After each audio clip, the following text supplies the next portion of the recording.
And tutors, and welcome to the 2024 Intern and Tutor CPD feedback session.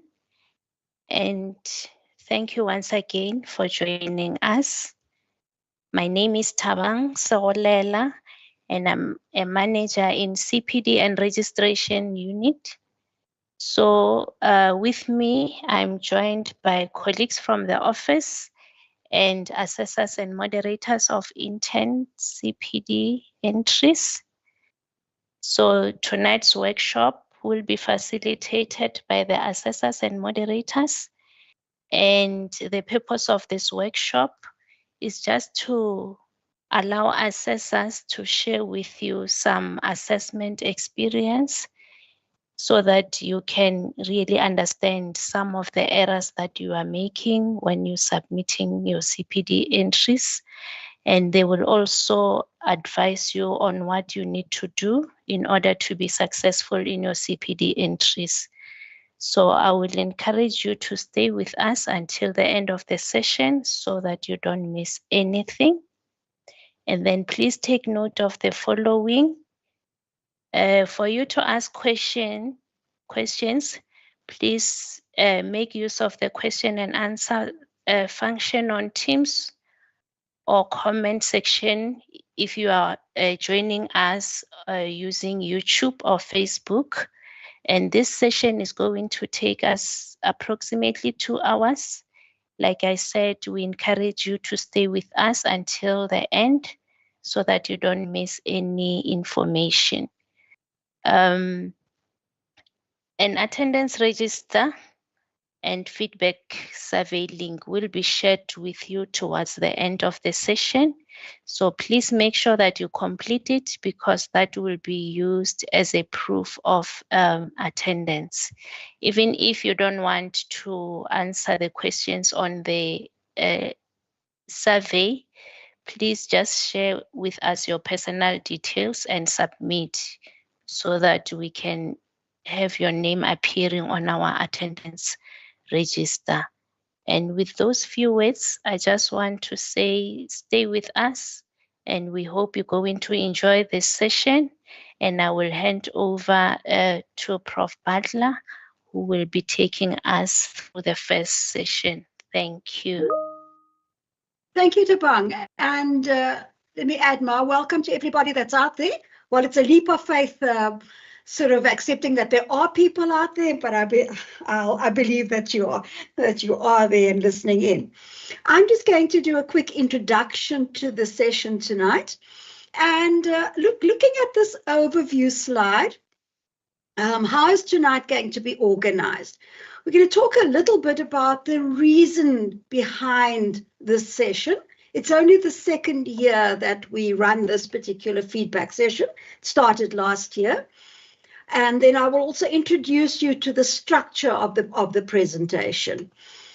Then we've divided the evening up into generic issues and specific issues. And what do we mean by generic issues? We mean those issues that are not attached to any specific competency standard, any specific CS, but rather they occur across the phases of the CPD cycle.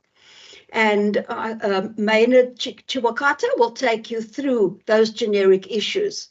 I'll do a short bridging session in the middle, and then we will go on to the last major part of the session tonight.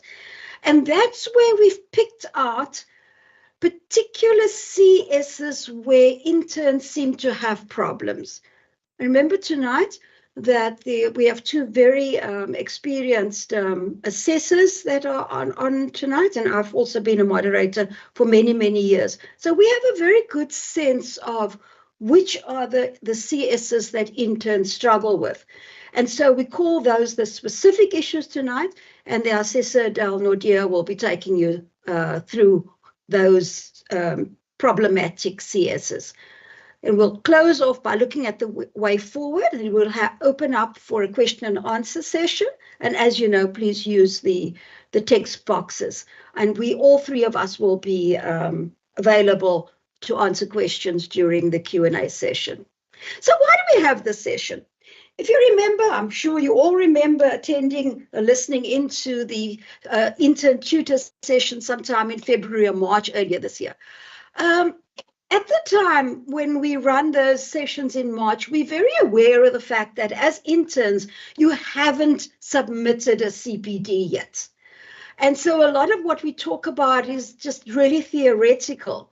When we look, we're now in June. You're in a very, very different place now. Now you've had an opportunity to submit some CPDs. You've worked with the online system. You've had your CPDs assessed. You've got feedback back from the assessors. And so you're in a very different space. So tonight, it's in recognition of the fact that when we do the sessions in February or March, you haven't really worked with the system. And so now you're coming from a point of departure where you know what's going on. As assessors and moderators, we also know where you're at. So let's think about it. We got, what are these things? I don't know, what are they? Bumblebees. Let's call them bumblebees. My gut feel tells me that the majority of you will find the 4 bumblebees on the left-hand side to be reflective of how you're feeling at the moment. I do hope, though, that some of you that have done really well and all your CPDs that you've submitted have been successful and you've got a big thumbs up. But I do suspect that a lot of you are frustrated, you're angry, you're despairing, because your CPDs and the assessment thereof is not quite going as smoothly as you would have assumed things would go. That's why we're here tonight, is to try and smooth things over. So on the slides, as you go through tonight, you will see there's always a bumblebee with a speech bubble there that says slide number. That slide number does not refer to a slide number in tonight's presentation, but it is a cross-reference to the presentation that you attended earlier in the year. So we would like you after tonight is to go back to that session, because whatever we talk to tonight, we'll see the cross-linking of the slides. Go back to that presentation, refresh your memory, because there's a lot of information in that presentation from earlier in the year. So as I said, they'll all be. The next thing you will notice in the presentation tonight, that we use these 2 colors. The left-hand side of the slides are always white and the right-hand side of the slides are blue. On the left-hand side, on the white slide, we will highlight problems, common areas, things that go wrong, things that just need attention. And on the blue side of the slide, we will supply the solutions. Give you some suggestions, some guidelines, how to do things better so that your CPD entries going forward from here will be a lot better than the ones that you've had up to now. So a lot of what we're talking of the information tonight is obviously aimed at the interns, but there's another very, very important group of people, and I hope there are many of you out there tonight, and that is the tutors. Tutors, whenever you see a yellow square speech bubble, that is talking to you. So anything in the yellow is a specific message to you, the tutors. And so all through the presentation, you will see that. And you'll see here on the right-hand side, we see slides number 84 to 86. That means if you go back to the earlier presentation, the February presentation, we talk to the tutors in slides 84 to 86. Okay, so we're going to move on now into, I said, the generic issues, and it's going to look at each of the phases in the CPD cycle.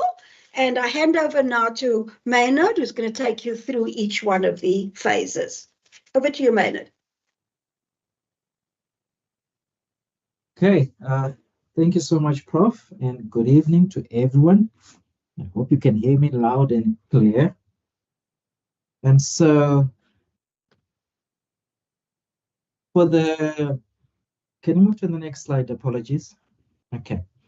So for your entries, you'll realize that there are 4 stages to them. And we're going to go through those 4 stages together today. And for the 4 stages, we'll indicate the do's and don'ts so that it can help you in the future CPDs, if you still have any, or if there are some that need some correction, then at least you will know exactly what to do and how to correct them. So the first stage of your CPD entries that you have, you see there is the reflection stage. And the reflection has got 2 sections to it, or 2 components that you will see on this stage. Firstly, it will talk about the title, and then it will talk about the description that you need to place, that you need to put into that reflection. By looking at the title first, you have to ensure that the title that you're going to put in there, it actually is related to the competency that you've selected. In many cases, we see titles that are not linked or related to the competency, and that counts down marks for you. So the first thing, you have to select the right competency, and you have to put in the title that is related to that competency. Then after that, your title that you put in there, you have to use your own words. Try to avoid copying words that are coming from the competence standard or words that are coming from the behavioral statements. Be descriptive, be specific, be innovative about it, but try to use your own words in the title. In the title itself also, you can include even a brief description of what your entry is going to be about. Take the title as your introduction. So when the assessor is looking at your CPD, they should be able to know what this entry is going to be about. So that title also needs to contain a little bit of a description of what that CPD is going to be about. But having said that, please take note not to make it too long. I know after saying this to be descriptive and specific, there is that urge to make it a bit longer so that you can put in more words, but please try to keep it concise, try to keep it short, and try to make it meaningful. So that is the first component, the title. Then you move on to your description, which is the body of your reflection phase. In this reflection phase, you will notice that they will have 3 concepts to it. Firstly, we'll talk about the learning trigger, then we'll talk about the learning need, and then we'll talk about what you hope to achieve from that particular entry. When you write your reflection, make sure that these 3 components are there. Make sure when you read it again, you can identify those 3 components. But on the first point, make sure again that you have selected the correct competency. You do not want to select, for example, let me give an example. You want to talk about policy development, which is applying SOPs or applying policies, but then you select a competence which talks about quality assurance. You will notice that the behavioral statements, they are both talking about SOPs, but they are focusing on different things. So please make sure that you choose the right competency standard for the learning needs that you have. What is a learning trigger? Because in most cases, you might have activities or learning needs that do not have a trigger. A learning trigger is any incident or an encounter or an occurrence that has taken place in your workplace, which has made you to identify your knowledge gaps or your skills gaps. It's either during your interaction with the patient or your interaction with other health professionals, or it was an instruction from your manager to do a certain task. Whatever that has allowed you to identify your knowledge gap or your skills gap, then that becomes your learning trigger.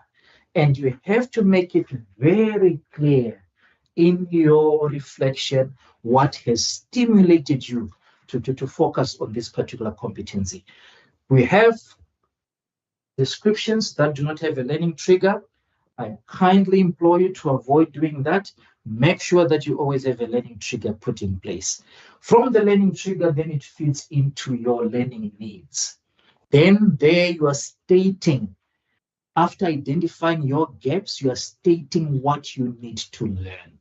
And again, you need to make it very clear, very specific, but not specific to the content or to the subject topic that you have chosen, but it has to be related to the competency standard that you've selected and related to the behavioral statements that are under that competency standard. What do I mean by this? I'll give an example.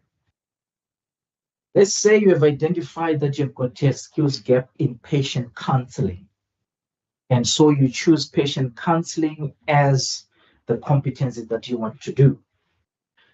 And from your learning trigger, you identified your gap because a patient came to you asking you how to use an atropine pen, for example. Your learning need is not focused on what is an atropine pen, but your learning need is focused on the counseling part of it. So usually we have cases whereby we deviate from the competency and then we focus more on the content or the subject topic that has been selected. So please, when you're talking of your learning need, make sure it is still related to the competency that you've selected and still related to the behavioral statements that are under that.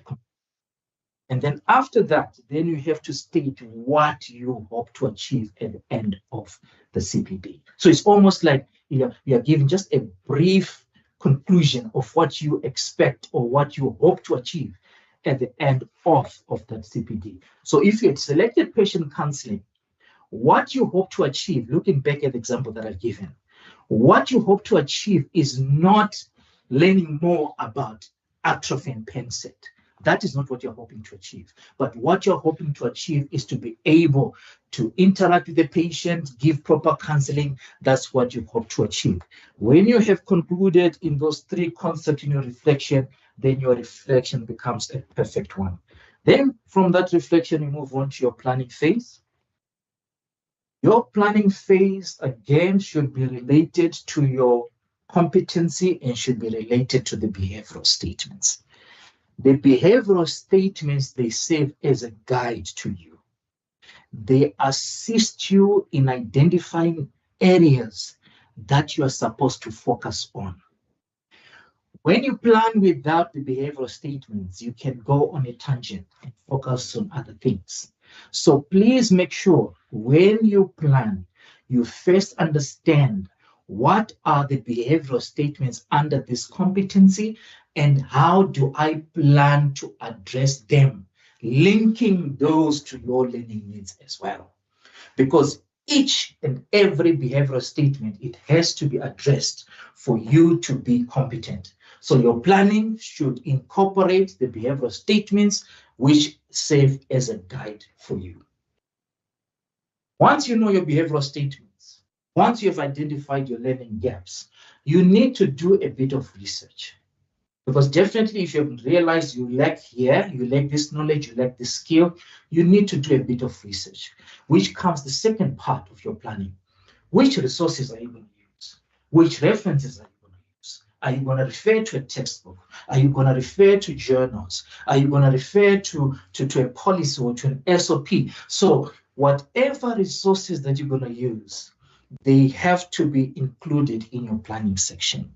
And those references on those resources is not just a matter of saying, I will use the SAMF or I will use EM guidance, and then you end there.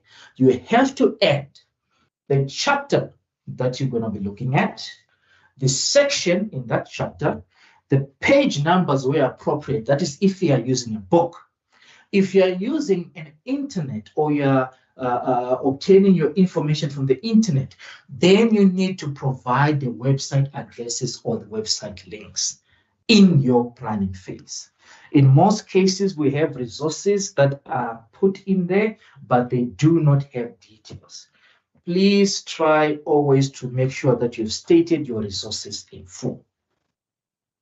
The writing of the planning itself should be in future tense, because it's something that you're planning to do.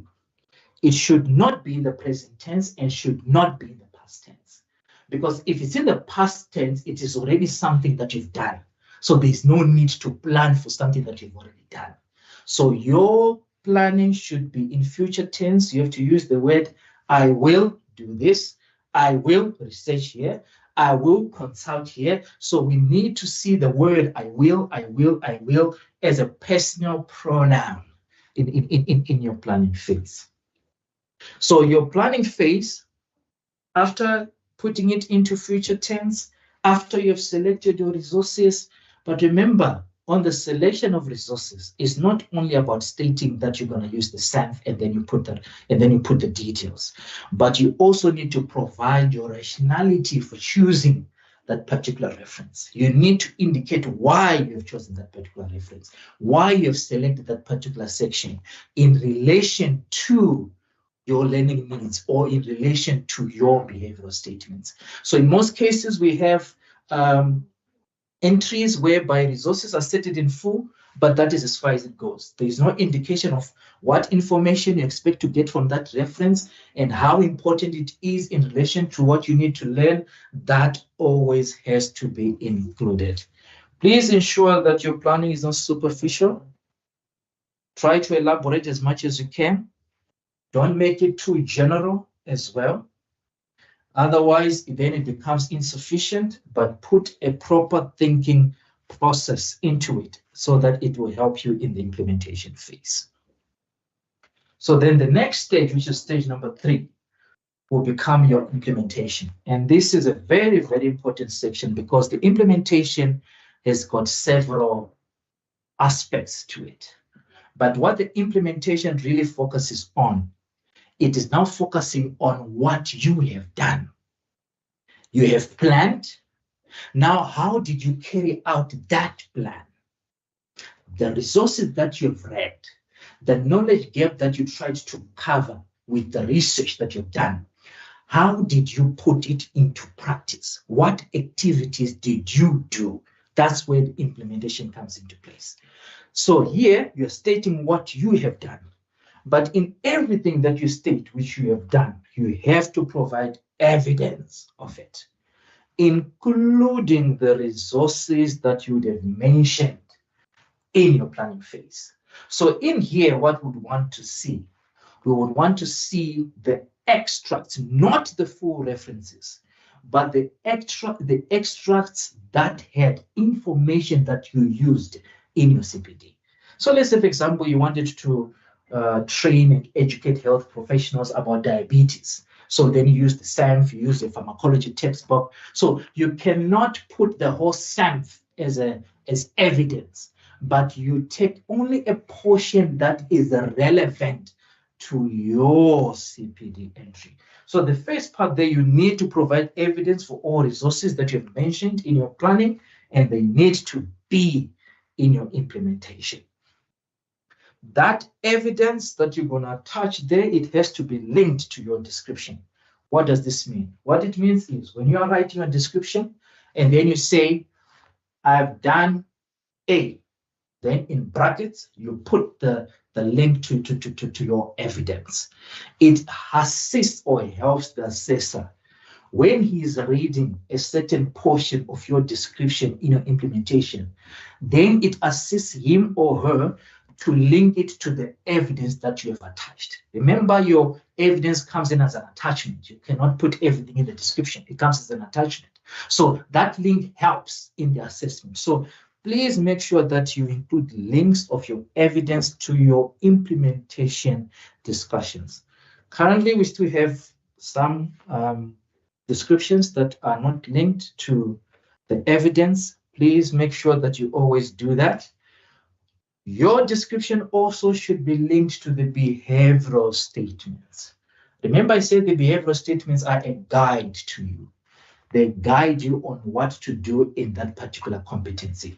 So they also have to be linked to your description. Why is that important? It allows or it shows that you have addressed each and every behavioral statement that was under that competency. And it also helps you to recognize if you have missed any behavioral statement in your description. So it is important to always link your description to your behavioral statements so that you make sure that you have covered everything. And of course, lastly on that slide, please make sure that you just do not Right there, the last statement says, just a copy of the SOP does not provide evidence of application. Or in your description, just to say, I applied the SOP. Remember your description, you're saying what you've done, the application of what you've read. So it cannot be just you state that you have applied the SOP. How have you applied the SOP?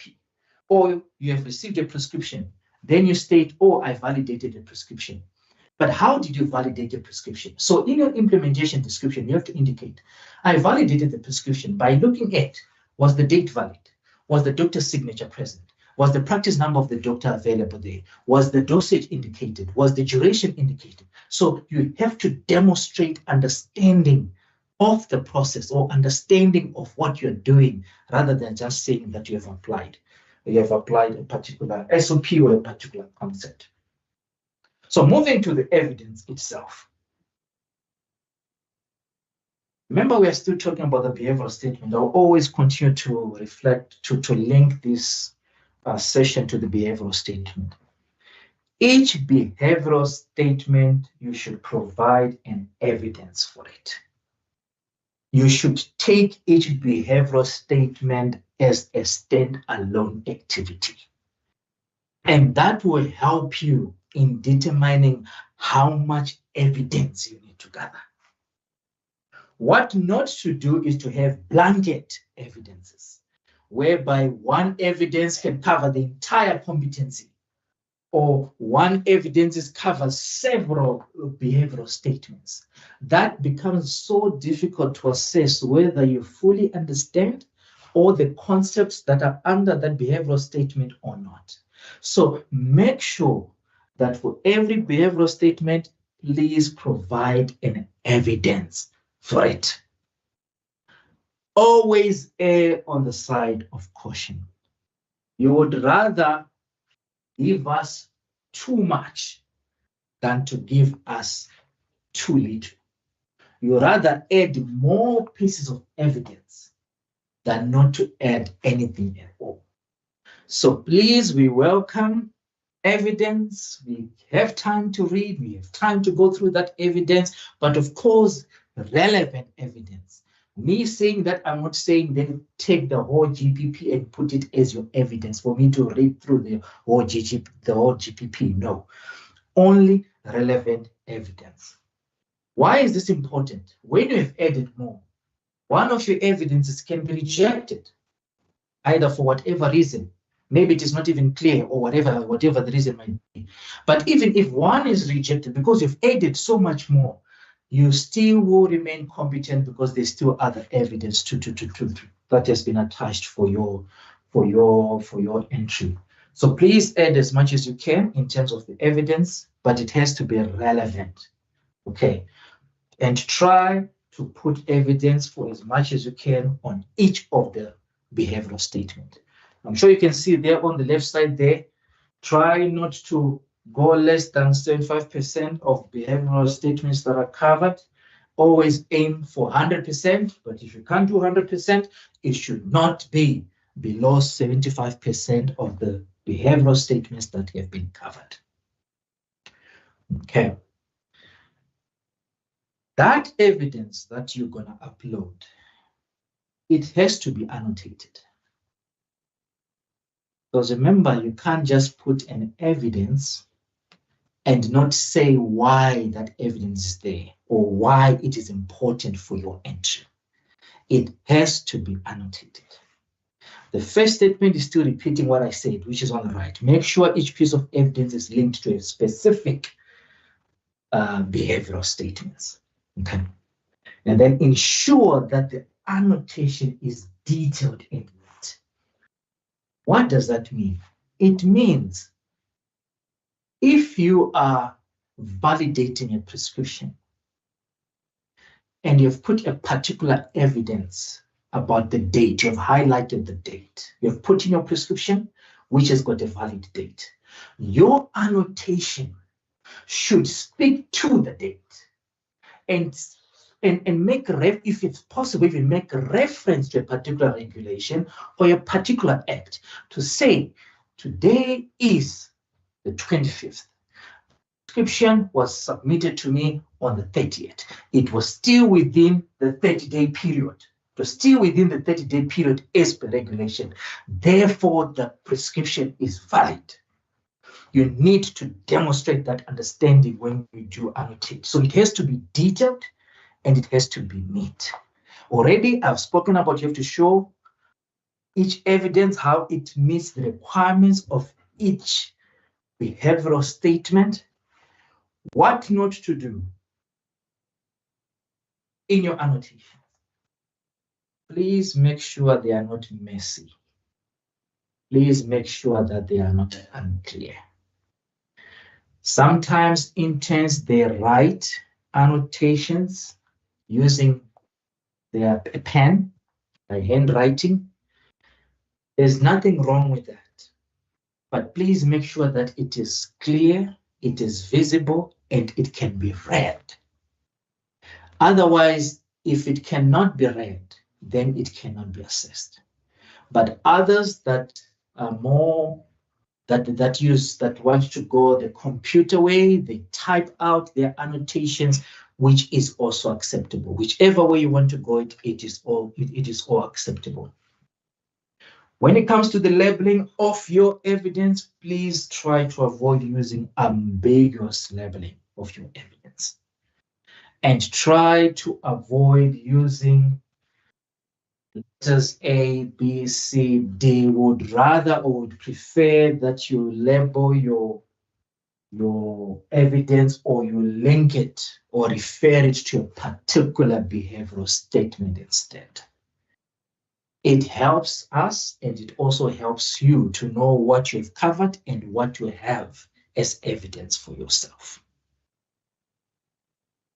Already I've spoken, you have to link separate pieces of evidence to each BSc, and please, you have to make sure that you have to show which part of the uploaded evidence is relevant. What this means is, you might scan one page, but on that page, maybe it had 3 sections, but the only section that is relevant to your CPD is the middle section. So you need to make sure that on that middle section, which is what you need, that is very clear and that is annotated. To say, this is the section that I'm focusing on, forget the rest. You put either your square around it and you put your nice annotation on the side so that it becomes easier to make reference to it. Always try to avoid annotated as relevant to multiple behavioral statements. Try to avoid having one annotation which is linked to multiple behavioral statement. And after that, you also have to include either your title or your date or your verification, which means, for example, which is your attendance registers. Okay. What evidence is inappropriate? It is important to note that you attach evidence that is relevant, evidence that is accurate, evidence that is logical, evidence that is factually correct. And there we give an example of calculations. I'll give an example. Let's say you have selected medicine compounding. And for medicine compounding, you need to calculate the excipients that you're going to add. If you make a wrong calculation, even though you have shown us you doing the compounding and everything else, but a wrong calculation, it suggests that the product that you made was also not of the right, either be it was of a low dose or a high dose, it was not appropriate for that particular patient. Wrong calculations, wrong product. Wrong product, negative impact on the patient. So you have to make sure that your calculations are correct. Your evidence also, it has to be authentic. Please do not make up evidence. do not make up evidence. What do I mean by this? Let's say you had chosen a competency on public health, promotion of health and wellness, and you're supposed to do a health campaign. But maybe you did not manage to do the health campaign. But now technology these days, it allows us. You can go on the internet, look at for whatever photograph that has got people that are gathered or people that are sitting somewhere, and then you Photoshop your photograph, your picture, onto another photograph. That is making up evidence. So please try to avoid making up evidence. Only attach that which you have done. If you have not done something, please make sure that you do it. So do not make up evidence. We need evidence that is authentic. We need evidence that is legible. We need evidence that is uploaded correctly. We need evidence that is arranged in a logical manner. What do I mean by logical manner? Logical manner is a sequence. Let's say you're having a particular activity. That particular activity follows a particular sequence when you are doing it. Then attach your evidence also following that sequence. The sequence that I'll suggest for you is, in your planning, you had mentioned references or resources. So the first thing that you did was to look up your resources, read up some information from different references. Then let it be the one that goes at the top. From there, then you mention your activities. From there, if you've made a poster, then you put in your poster. So it has to be in a logical manner. Illogical, it's you've put this evidence there, the prescription is right at the top, then right at the bottom is a reference of some extract, then there in the middle is something else. It becomes so difficult to follow. So I urge you, please always make sure that you arrange your evidence in a very logical manner.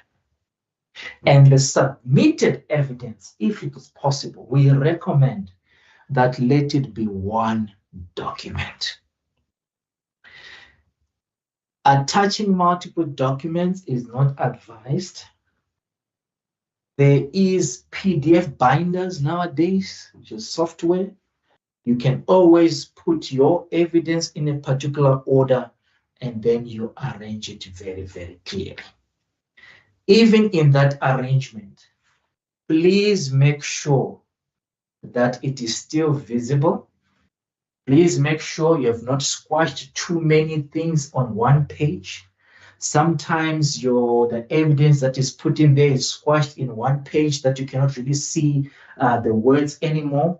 We still need to read what you have put in there, so please make sure that your evidence is clear also to read.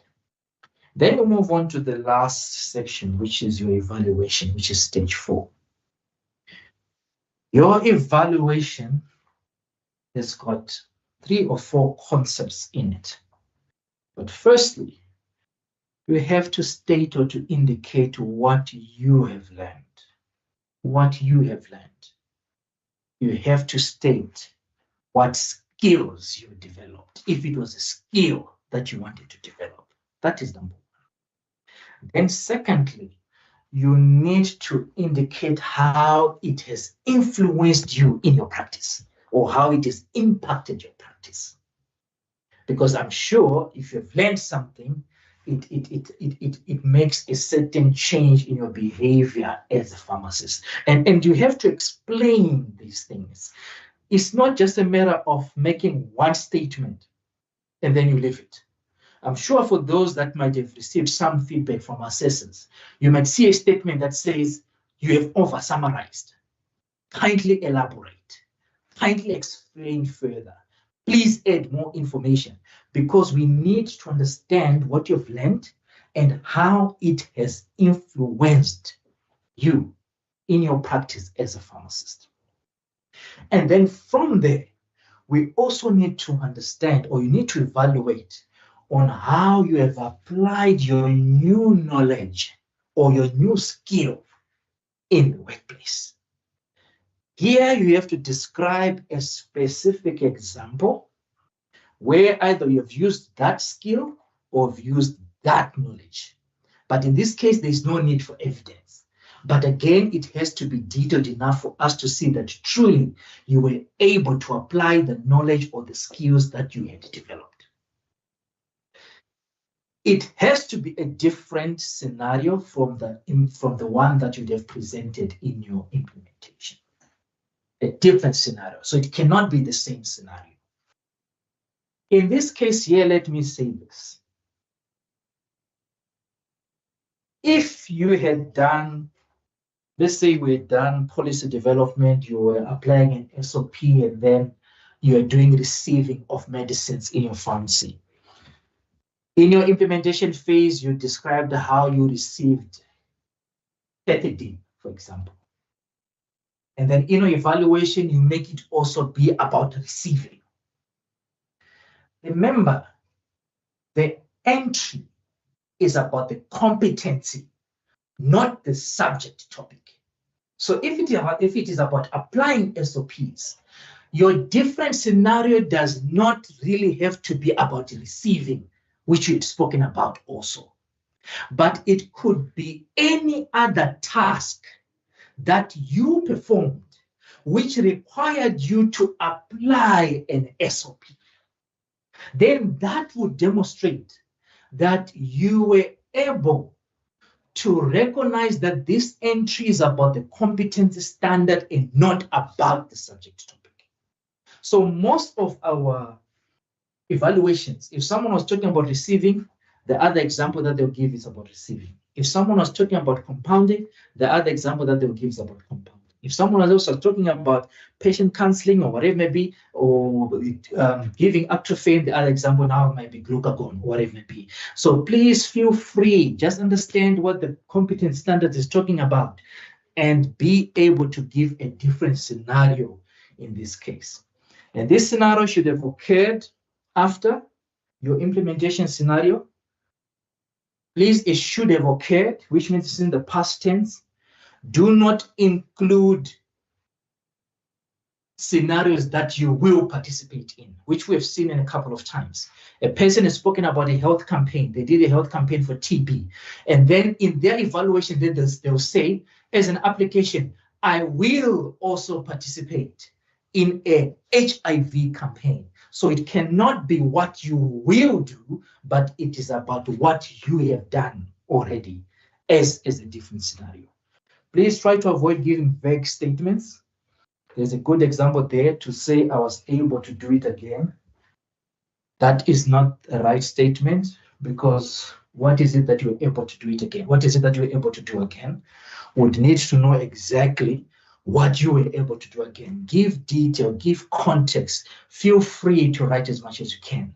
We do understand that on the platform you might have a limitation of words, but try to put in the relevant information. You know, sometimes we consume words by speaking of other things or writing other scenarios first or other explanations first, which might not really be relevant to the entry. So only focus on what is relevant and try to explain as much as you can in the number of words that you have been given. And then the last part in there is you have to include what will be your future needs. And you can see there it is written in red so that you pay close attention to it. That is in terms of skill. In terms of skill, what will be your future needs?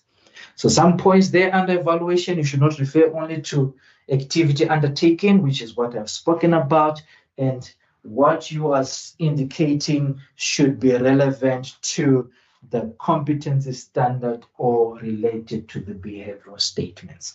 So those are the 4 stages of our entries: reflection, planning, implementation, and evaluation. Okay. And I think I will stop there. Thank you. Back to you, Prof. Thanks, Leonard. Now, you've heard about the areas that are commonly associated with the phases of the CPD cycle. And we are now going to stay with the generic errors. So there's a couple more I'm going to talk about now before we go on to the specific problematic competency standards. First one I want to talk about is writing style. You know, it's rather disheartening sometimes when we as assessors and moderators, when we read your entries, and it's absolutely obvious that you haven't taken the time or the trouble to just read through what you've written. Remember, people, we are all professional people. And as a professional person, it is expected of you to have pride and to have professional pride in what you put out there. If you don't take the trouble to at least proofread what you have written, so that at least it reads decently, it's very difficult to take you seriously as a professional person. So this is really a heartfelt plea from one group of professionals to another, to you, the interns. It really is important to do that, and it doesn't take long. We see terrible examples of inappropriate language use, incomplete sentences, and it all looks as if they just haven't bothered to read what was there before pressing the submit and the save buttons. Something else that we notice far too often is that text is entered in the wrong place. I mean, we all know how the cycle goes. It goes from reflection to planning to implementation to evaluation. That does not alter. And yet we see information under planning put under implementation, implementation under planning, evaluation under implementation. Please, interns, it's really important that you just pay attention and check before you press that submit and save buttons, that you've actually taken what you have and put it in the right place. And just in case some of you are not doing it, it really isn't a good idea to sit online and write and compose your entry in the spaces on each of the pages. It's best to do it on a separate Word document and cut and paste the completed thing, because, you know, we do have problems with connectivity. So it's easier to just check and proofread and check that the sentences flow if you've got all your 4 stages, your 4 pages in a separate Word document. So there we again on the slide. Sorry, Adele, can you just go back one, please? Thank you. Again, very important on the slide. There's a big yellow block there. Tutors, please, please, please, can we ask you to pay attention and to make sure and to just guide your interns if you pick up that they are making errors in terms of writing style, if their entries can be improved in terms of writing style, because it's a little disheartening, because if you do everything really well, interns, and you've got all the right information, all the right evidence, all the right annotation, but you've uploaded it in the wrong place, what's going to happen? That entry is going to be deemed not yet competent, and you will have to fix it and resubmit it, and that takes time and trouble. Thanks, Adele. Can move on now. Another area where, unfortunately, we still see problems is in terms of breach of confidentiality, where somewhere in your evidence, a patient's name or any other identifying details are clearly visible. I always think it's one way to think about this is, how would you feel if it was your prescription that was out there in the big wide world? Okay, it's the big wide world of assessors and moderators, but it was your prescription that was being used as an example, and your name was visible there. I don't think there's a single one of us here tonight that would feel happy about that. So I just ask you, just put that thought in your mind. How would I feel if my personal details were being shared with other people? So if we can just feel how that would feel, then hopefully you would pay more attention to not doing that to any of your patients. It's considered a serious breach of professionalism, and any CPD entry where there's a breach of confidentiality will automatically be not yet competent, and everything else can be perfect, but you will have to resubmit that. Most of your interns are very good about obscuring patient details on prescriptions. As I said, it's very, very seldom where we see that breach of confidentiality on prescriptions. But remember, there are other places. Schedule 6 registers, big one, where it's forgotten that the names exist there. Names on labels. Okay. If you're doing 3.5, the compounding, you've got your label there, but you forget that the patient's name is on the label.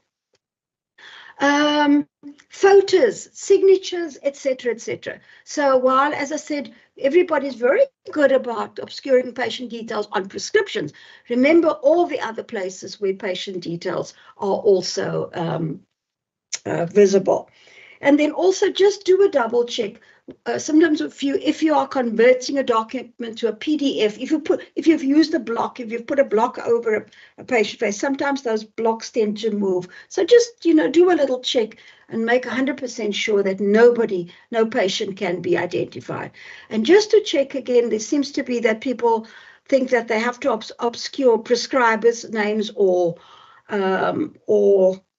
other health professionals' names, or the names of the facility. That is not. With confidentiality, it is only patient's information. Then we come to another big issue, and that is resubmissions. Of course, if we lived in an ideal world, there would be no resubmissions, and every intern would simply submit 6 CPDs, and they would be assessed, and they'd all found to be competent. But we don't live in an ideal world. And for many of those reasons, which may not have gone through with you, you don't do things properly, you don't do things completely, and your entry is considered to be not yet competent, and it's sent back to you to be improved and resubmitted. Now, I don't know where this myth has arisen, but I can sort of imagine what goes on in some interns' minds. Oh man, I just got the bad luck. I got a really grumpy assessor who didn't like it, but I'm just going to send it back in the same way again. And I'm sure I'm going to be lucky next time. The next assessor that sees my entry is not going to be so full of nonsense. Well, guys and girls, the world doesn't work like that. Your entry, when it is resubmitted, will go to exactly the same assessor. Okay, have you all got that? So don't try and bank on the fact that that was just bad luck and you had an assessor that was just, didn't like you or was full of nonsense or whatever crazy reason you can come up with. Not going to happen. It's going to go back to the same assessor. We're having a hard time trying to understand why you as interns resubmit entries and you've made absolutely no trouble, no even tried to address the comments that the assessors have given you. I know every one of the assessors in the panel here always adds a comment. They always add some guidance to you why your entry was found to be not yet competent. Okay? So it doesn't make sense that you resubmit an entry and you've ignored the assessor comments. I don't know, that's just not logical, but it is happening year after year. It's happening.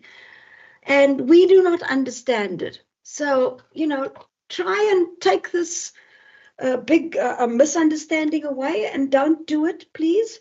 So do not resubmit an entry until you have looked at the assessor comments and made the corrections that the assessor has recommended.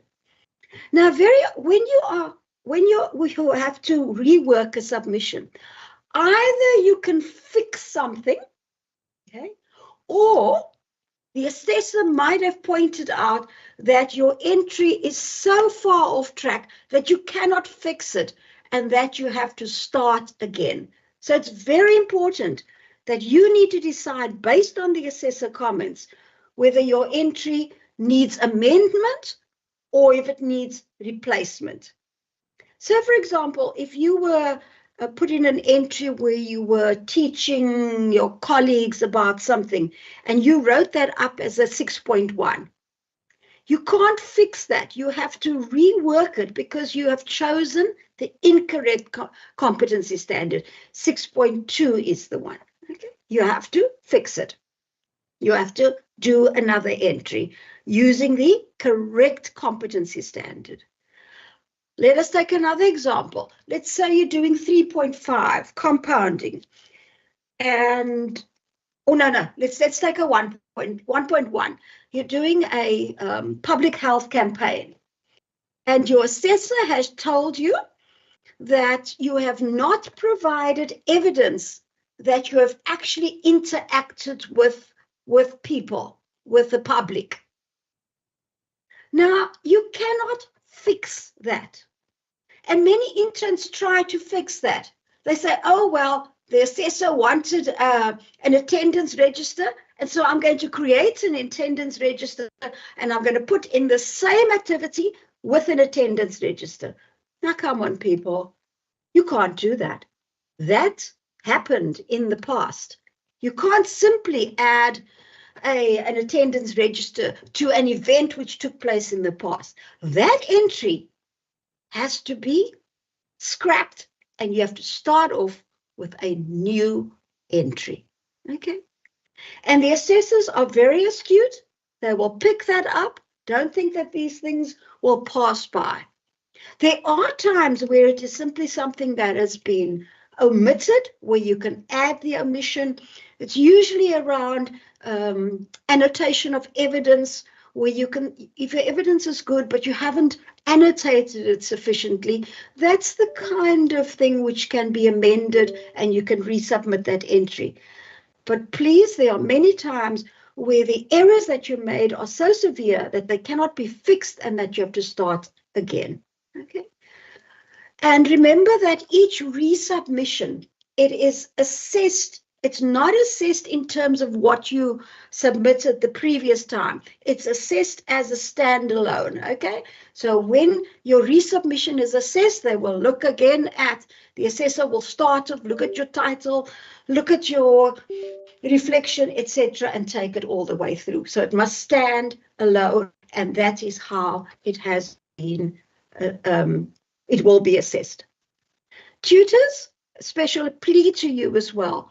Please, it's disappointing when we see tutors simply verifying a resubmission, and there's been absolutely no change to that submission. It's just telling us that as a tutor, you haven't looked at that submission. It can't tell us anything else. So tutors, please remember it's your professionalism on the line as well. When you verify, and where the resubmission comes to you for verification, you need to verify that that entry has been fixed. Whether it needs to be amended or substituted, your sending that, verifying that entry means that you have actually checked it. And tutors, yes, I know you're busy people. We all appreciate that. And so again, as to the tutors, to the interns, make sure you leave your tutors enough time. You need to appreciate that they're busy. You need to appreciate that they need time to look at your entry, especially your resubmissions, to make sure that your resubmissions have actually incorporated whatever the assessors have told you to do. Okay.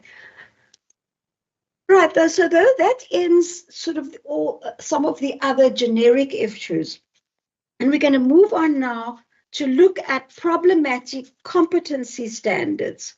If you remember, there was a slide in the presentation earlier in the year, which took each one of the competency standards, and it said, are they recommended, are they possible, or are they challenging? And please, you must go back, it's slide 69. You must go back there and try to choose competency standards which we have recommended. Okay. We've tried to help you along there, and the recommended ones will be the ones that you can be able to do with the least problems. Okay. And before you choose a competency standards, always ask yourself, look at all the behavioral statements and will I be able to provide evidence? If the answer is no, that means you should move off that particular competency standard and look around in that domain. What else is there that you'll be able to do more easily? But I'm now going to hand over to Adele, and she's going to run you through the ones that we as assessors and moderators have identified on the basis of your submissions that we've identified as problematic competency standards. Over to you, Adele.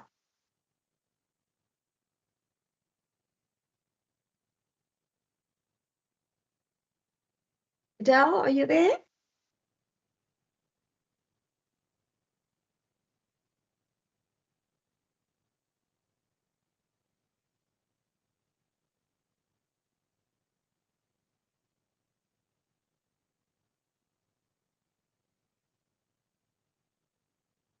Hi, Prof. Can you hear me?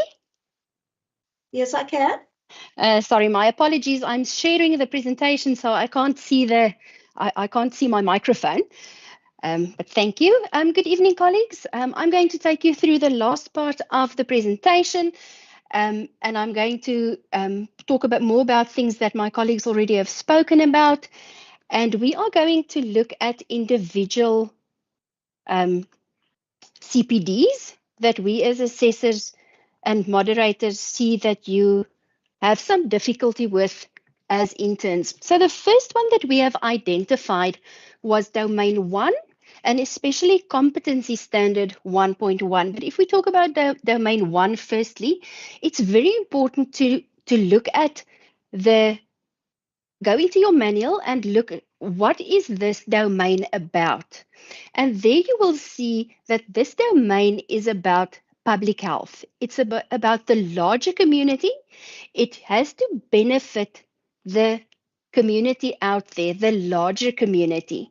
It's not health professionals, and you should structure your activity that you decide to do keeping that in mind. You have to think about health promotion, you have to think about primary health care, and you have to have something that is of benefit to the larger community.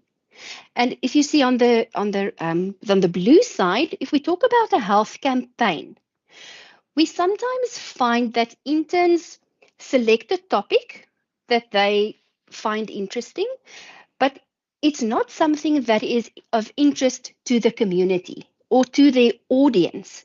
So it is very important where you select and how you select your public health campaign.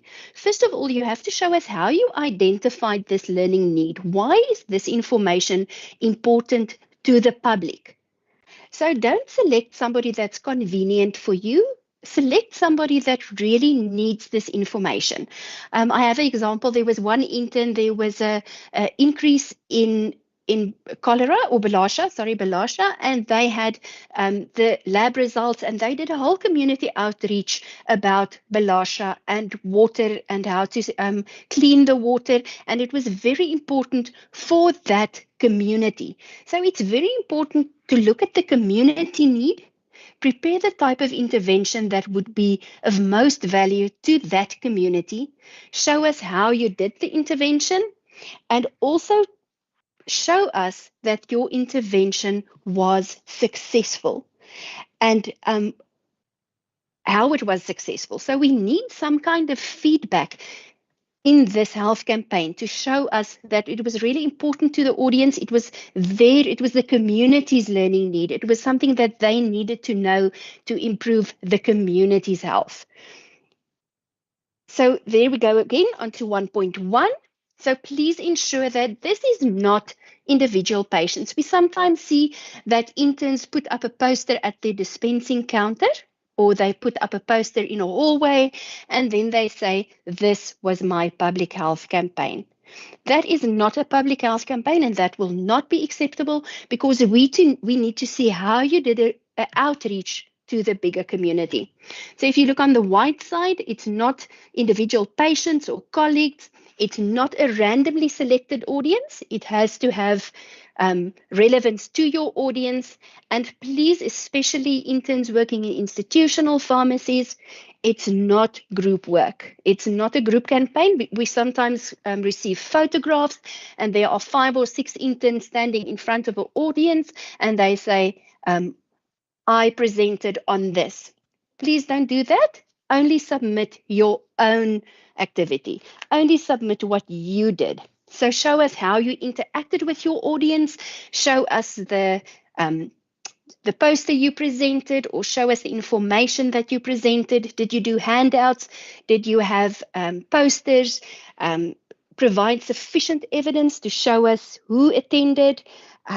Show us that it was a campaign. And this is very important, where Maynard said, don't use blanket annotations, because sometimes we see that interns provide a poster or a handout, and then on the top of the poster they say, this addresses A, B, C, and D. You have to show us where is the health promotion, where's disease prevention. So you have to be specific in your annotation and not give us a poster and say, here's my poster, this is my campaign, this is A, B, C, and D. So be very specific, get a specific health need of the community, and show us how you did your outreach and what the impact was on the community. So I hope that clarifies 1.1 a little bit for you. Then the other one we've identified is 1.3. Interns also struggle with this one. And there it's very important, as Maynard also said, please go and have a look at the behavioral statements. Because if you look at 1.3, it's professional and health advocacy. And we have an A and a B behavioral statement. So there are only 2. So sometimes interns ignore number A or A and they misinterpret B. A is you have to show that you are participating as a pharmacist within a healthcare team. And in B, you have to show us that you are applying health policy. And please note that this is not in-house policies or in-house SOPs, but it is wider health policies, national policies. So please be careful of 1.3. You will see, as Prof mentioned, this is one of the challenging ones. So please be careful when you select this one and make sure that you will be able to provide sufficient evidence for wider health policies and your participation within a healthcare team. So you can look on the blue side. Still remember, keeping in mind 1.3 still falls in the public health domain. So it still has to be directed as a public health campaign, because sometimes interns select a SOP that has nothing to do with a health campaign. And remember, a SOP is not applicable in 1.3. So do keep the domain in mind as well when you select a competency standard. So then we are moving on to 2.2, and a big number of interns like to do 2.2, and it's I don't want to say it's a fun CPD, but it's a suggested one. Please remember there are 9 behavioral statements in 2.2, so you have to provide evidence for at least 7 of the behavioral statements. And as Maynard also mentioned, and Prof also said, interns sometimes lose focus in 2.2 because 2.2 is about patient counseling. So the counseling is the skill that you have to show us that you learned. But interns get lost in the topic of the skill, of the topic of the counseling. So they are counseling a patient on an asthma inhaler or an insulin pen or what the case may be, and they focus so much on the pen or the asthma inhaler that they forget about the counseling. And the counseling was the skill that you needed to learn. The way you are learning this skill, or you are improving your counseling skill, is by showing the patient how to use the inhaler. So you can see on the white side, you provide no evidence of communication. You focus on the medicine. As I said, you focus on the inhaler or you focus on the insulin pen, and you don't make sure that you address 75% of the behavioral statements. So remember what Maynard said, at least 75. So for 2.2, it should be 7 of the 9 behavioral statements. So on the blue side, that's the important side for us. You have to show us that the patient understood the counseling. So there we would like to see patient feedback, dated and signed by the patient, to verify that the counseling took place in the first place, and secondly, that they understood the counseling that you gave them. If they asked you some questions, you can include that and tell us what you told the patient. You have to focus on the interaction with the patient. You give us evidence of actual counseling.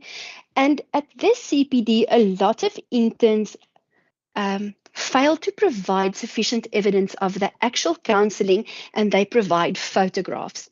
So they give us a photograph with a patient sitting in front of them or standing in front of them, and they say, this is me providing counseling, and this proves that I am able to give counseling. In this case, a photograph does not prove that you are able to do counseling. It shows us that counseling may have taken place, but it doesn't prove that the counseling was successful and that you are able to provide sufficient counseling to a patient. So you can add your photograph. And please do add your photograph, but you have to provide more evidence. You have to tell us, what did you tell the patient? What was your counseling plan?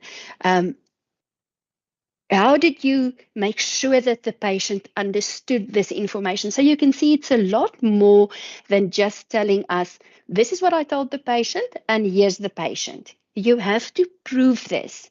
So there's a lot of evidence that you need to add. Somebody might have witnessed your interaction, or the patient can verify. We need to understand the process, the counseling process, and not just a photograph of you and someone standing in front of you.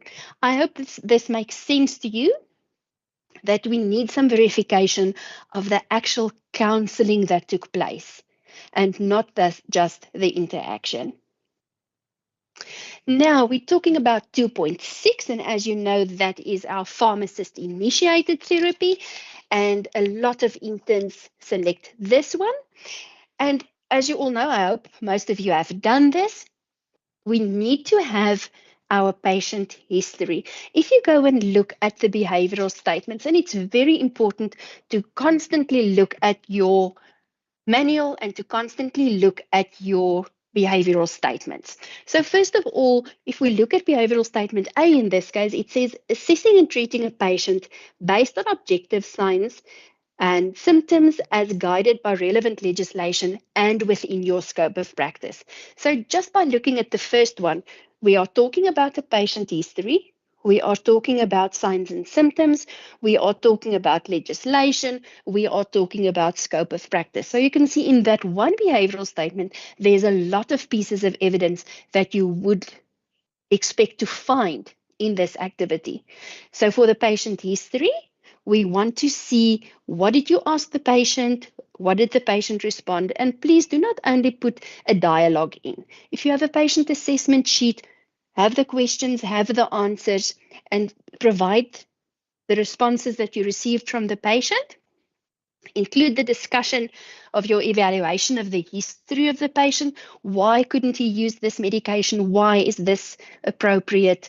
Is there an interaction? Is there an age difficulty? Is it a dosage form? Provide more information for us to understand how you decided, how you talked to the patient, how you obtained consensus from the patient. All of that for 2.6. So if you look, so the dialogue, if submitted, must be verified. So if you, and be careful if you have a dialogue, don't make it, sometimes we get from interns, good morning, and then they say patient, good morning. So don't do a dialogue like that. Give us the relevant information, the name, the age, the allergies, and not a dialogue of the whole conversation, just the relevant information. And everything must be verified. Remember that it is pharmacist-initiated therapy. If a patient requests something, so the patient comes to the pharmacy and they request something for their allergies, or they request something for pain, or what the case may be, please do not include prescriptions in pharmacist-initiated therapy. And if you look at behavioral statement D, if you refer a patient, you have to provide the referral document as well as stated in the GPP. So please make sure that you provide all the information that is required. And we see a lot of interns say, I told the patient to go to the doctor if they don't feel better, and they label that sentence 2.6D. That is not sufficient. You have to remember, you have to provide evidence for everything that you say you did. The next one is 3.4, medicine dispensing. And again, as with 2.2, it has 9 behavioral statements, and you have to provide evidence for at least 7 of them. We see a lot of interns do cover behavioral statement A, that's the validation of the prescription, but the problem there is a lot of times with 3.4, as with 5.3, is interns use outdated or incorrect references for the prescription validation. Please don't use the old SAMF or old legislation. You have to use current legislation or new references. Another problem with 3.4, interns use antibiotic reconstitution as compounding. Please, that is not compounding, that is reconstitution. You also have to do some calculations for 3.4. Determining the number of doses is not considered a pharmaceutical calculation. So we have an intern where doctor said 1 Mane for 30 days, and then the intern will say 1 times 30 is 30, and that is my calculation. Please, that's not sufficient for a calculation. And then references, you have to do a therapeutic review for 3.4, and remember to add your references, the references that you used regarding the dose or the appropriateness of the medication. And there you can look at professional information leaflets, you can use the SAMF, you can use EM guidance, but please provide the references that you have used and annotate them properly so that we know where you got that reference from. What edition of the SAMF, for example, it was, where did you get the information, what the PI was, exactly what you did. And please make sure that it is current references that you use. We talk about Regulation 33 for the evaluation of the prescription, and we talk about the latest version of the SAMF. So please make sure. And very important for 3.4, we sometimes see, and some of the others as well, we sometimes see that interns select one prescription or one file or what the case may be, and they want to fit all the behavioral statements into that one prescription. Sometimes it is definitely needed or required that it is more than one activity.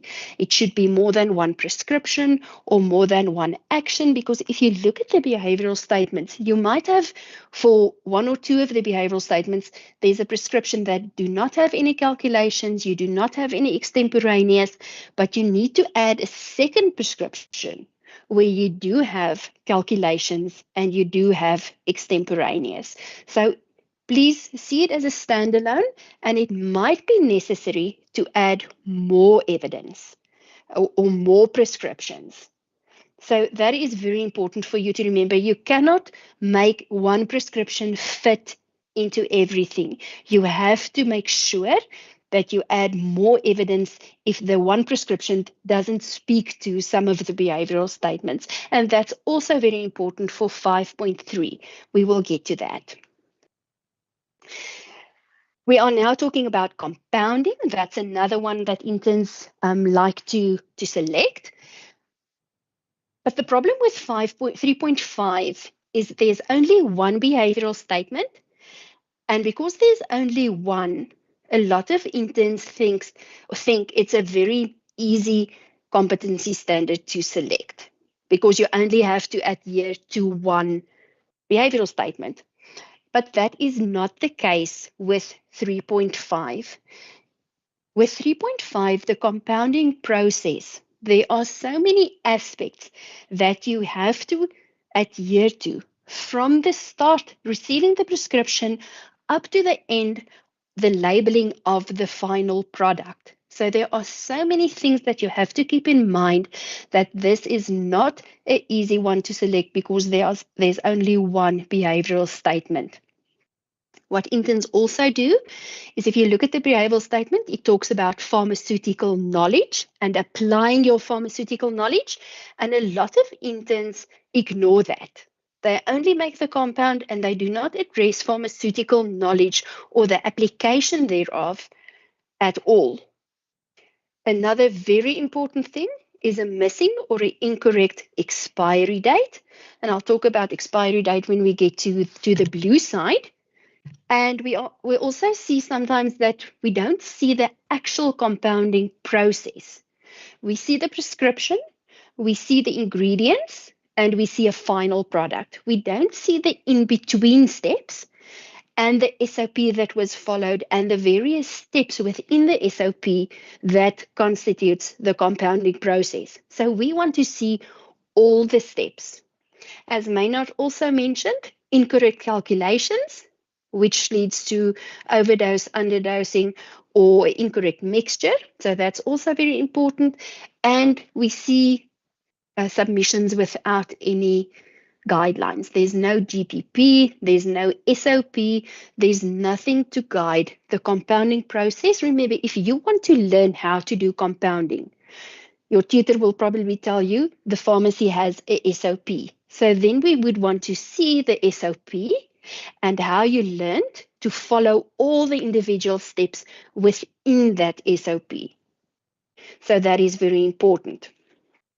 Again, if you provide a SOP, the annotations there are very important. We want to see this is the batch number of every product.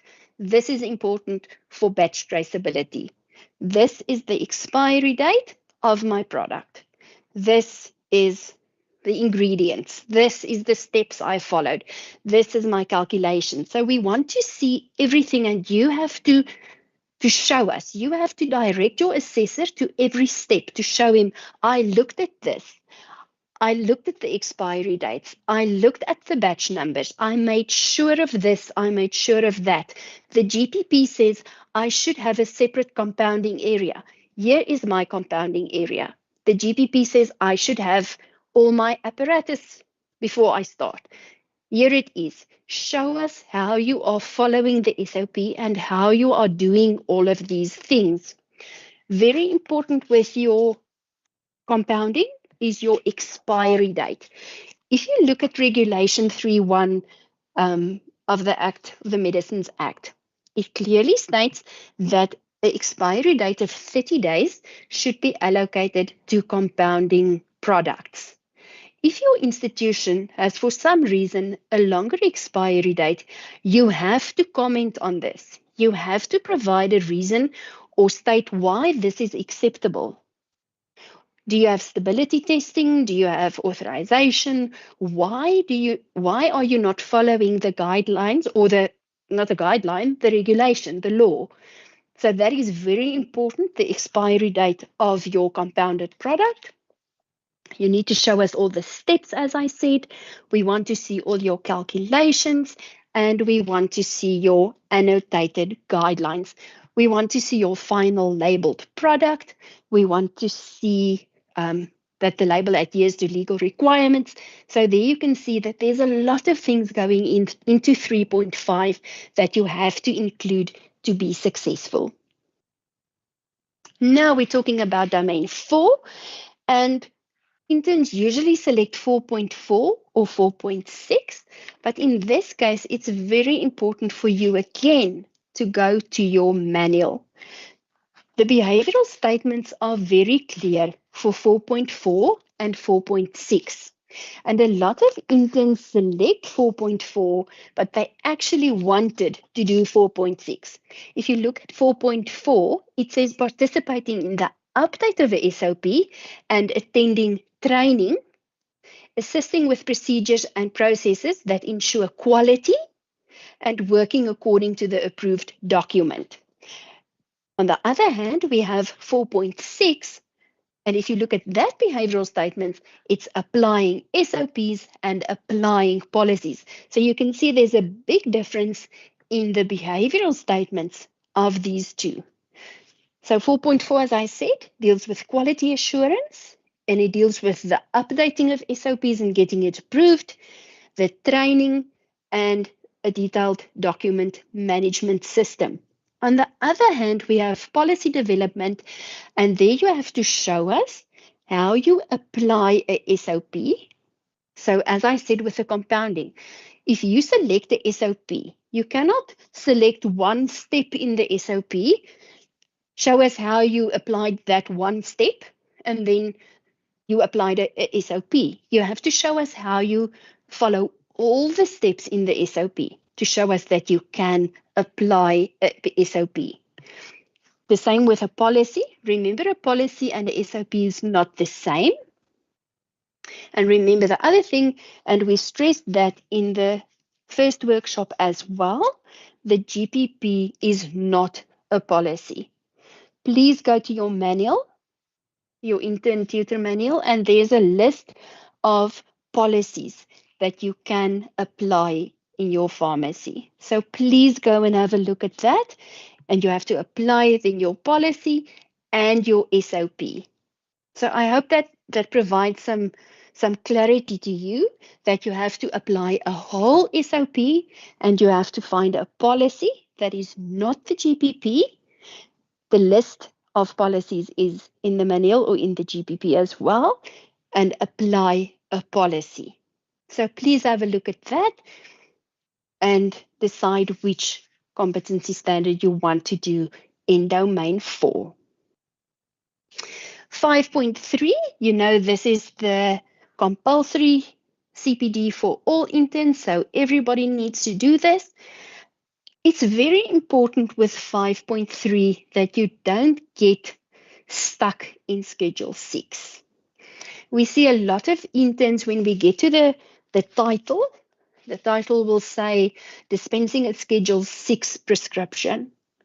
But remember, your title and your reflection should be aligned with the competency standard, which is practicing ethically and legally in your daily practice. So the first problem is only considering Schedule 6 for this domain or this competency standard, referring to outdated legislation, ignoring professional indemnity requirements totally, or not even talking about that, providing us with indemnity application forms. Remember, if you have applied, you do not have professional indemnity. Focusing only on legal and not ethical aspects. Application of amended legislation is not submitted. So remember, you have to show us how you are keeping updated with legislation and how you apply it. And remember, SOP is not legislation. SOPs are based on legislation, but they themselves are not legislation. And what we sometimes see is interns talk about Schedule 6 and their reflection is about Schedule 6 and their planning is a little bit wider, but still Schedule 6. And when we get to the evidence, there's a indemnity certificate, but we need the whole story. We need you to tell us that you need to learn how to practice ethically and legally. Your planning should include the Pharmacy Act, the scope of practice, professional indemnity, keeping abreast, code of conduct. So again, as Maynard said, let the behavioral statements guide your reflection, let it guide your planning, and that will tell you what evidence you should provide.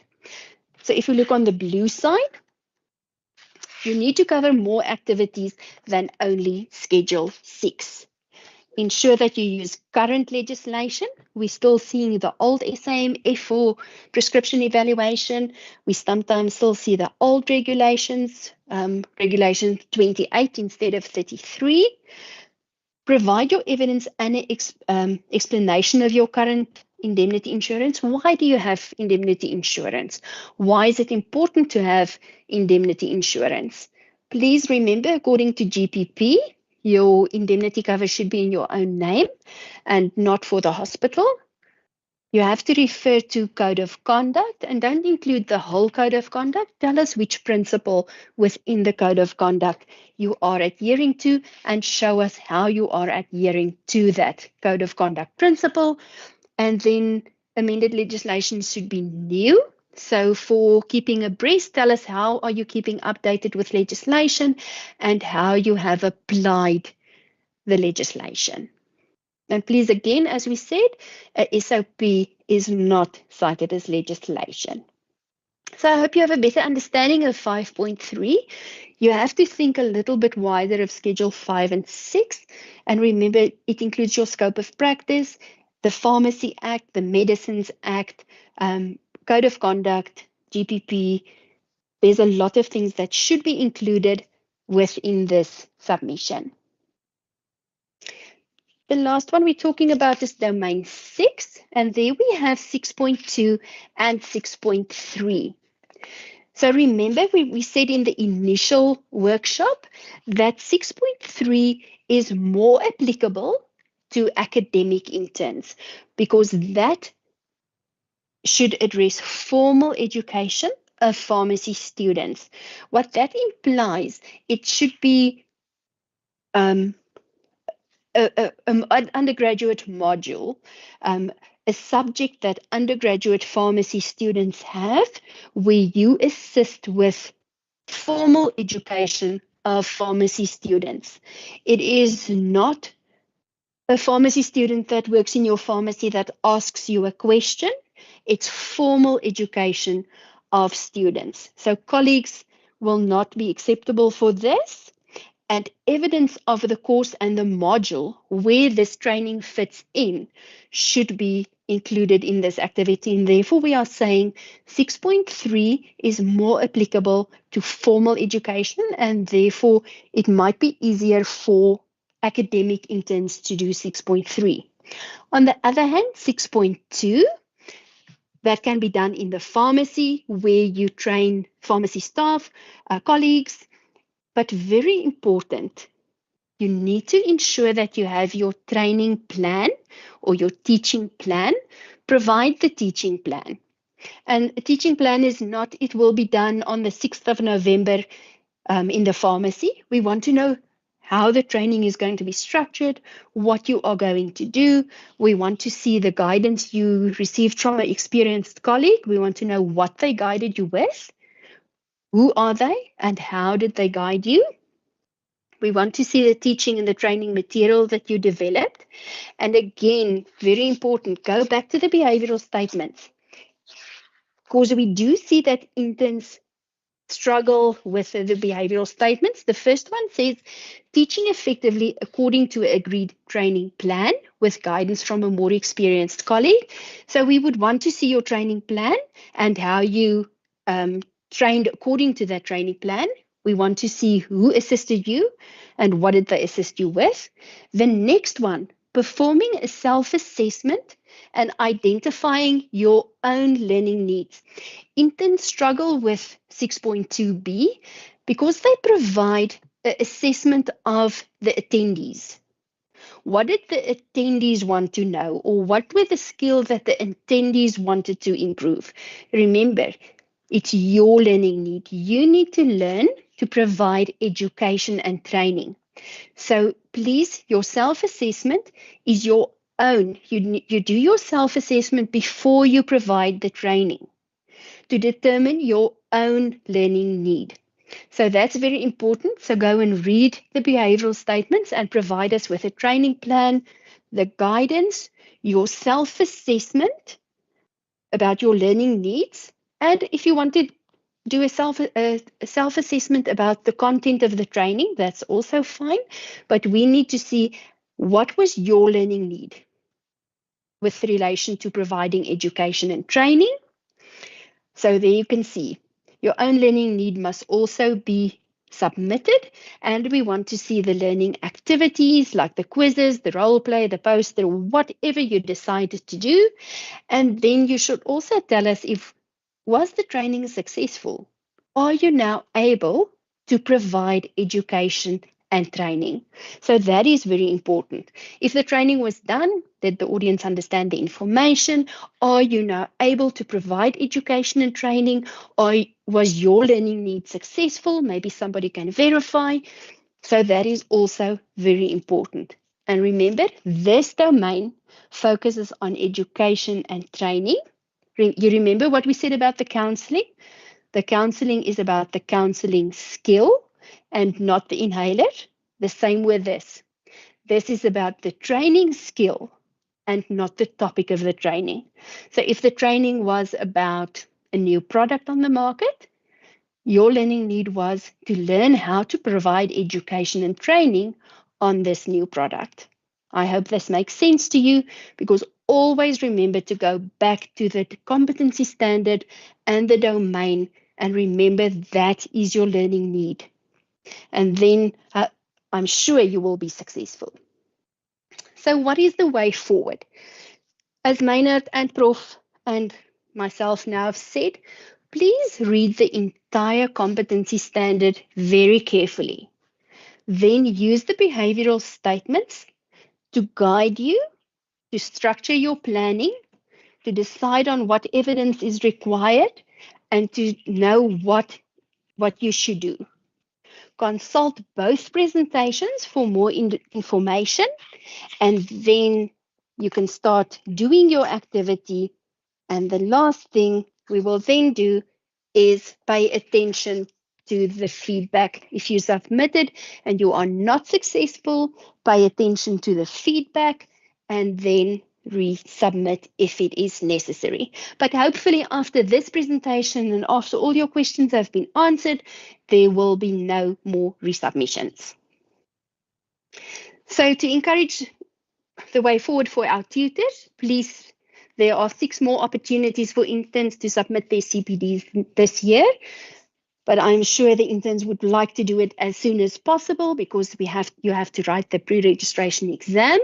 So tutors, please stay informed about the dates. Council do send reminders, and all the dates are available in the manual. So please check that. Remember that the validation of the entries, you need to validate before it is released for assessment. Please make sure that all the phases are correct, that they are complete, that the evidence is valid. We sometimes see that interns submit 3 or 4 CPDs and they accidentally attach the incorrect evidence to their submissions. So even if you have seen the evidence before, please just check that the intern has attached the correct evidence, the changed evidence or the corrected evidence, or what the case may be. Make sure there's professional communication. And please, before you verify a resubmission, make sure that, again, the intern has attached the changed version and not the original version, because sometimes interns contact us and say, but I just accidentally attached the incorrect file.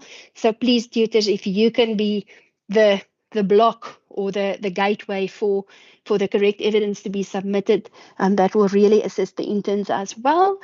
And hopefully we'll have a lot less resubmissions if the tutors can really check and verify and assist the interns in this matter.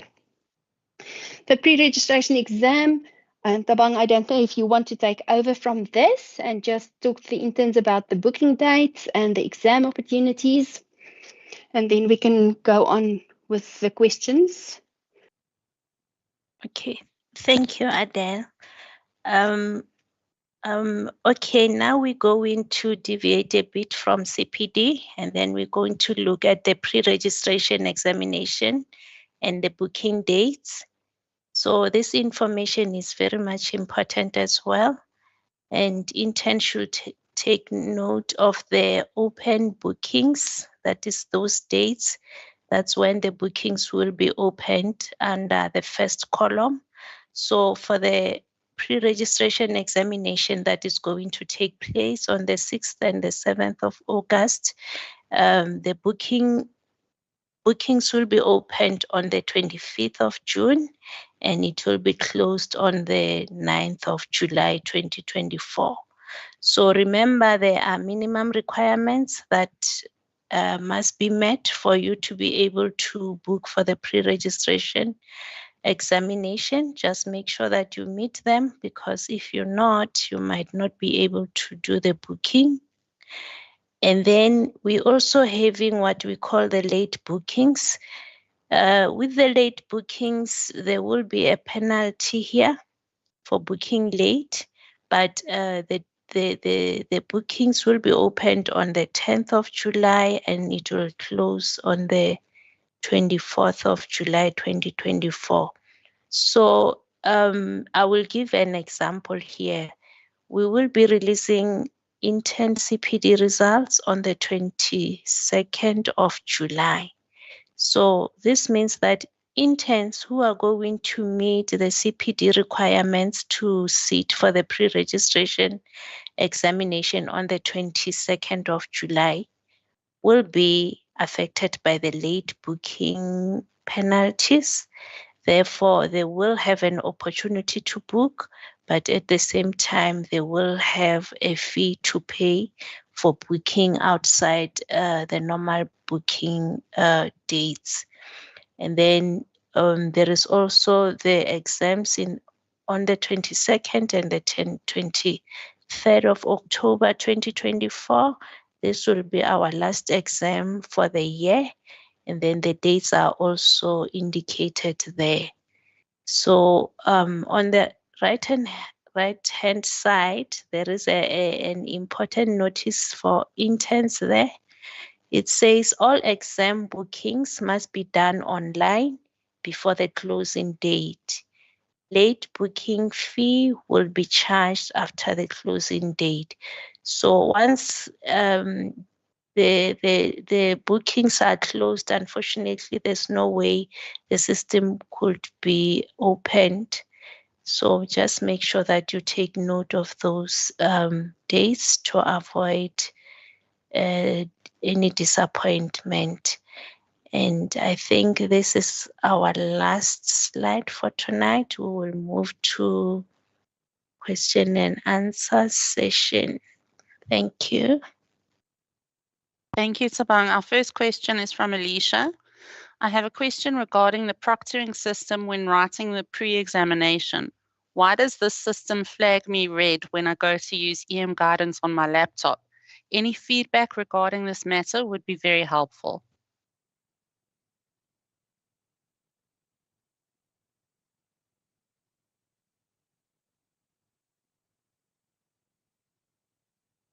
Tabang, can I take it?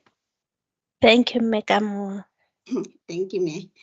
Okay, so in terms of the proctoring, remember the proctoring, we live invigilating the interns when they're writing. And there are requirements that interns need to fulfill when writing using Proctor. And one of those is that they need to share the entire screen. So when focus changes to another tab, which is allowed, the proctor, the live proctor, is alerted that the intern is changing focus to another tab.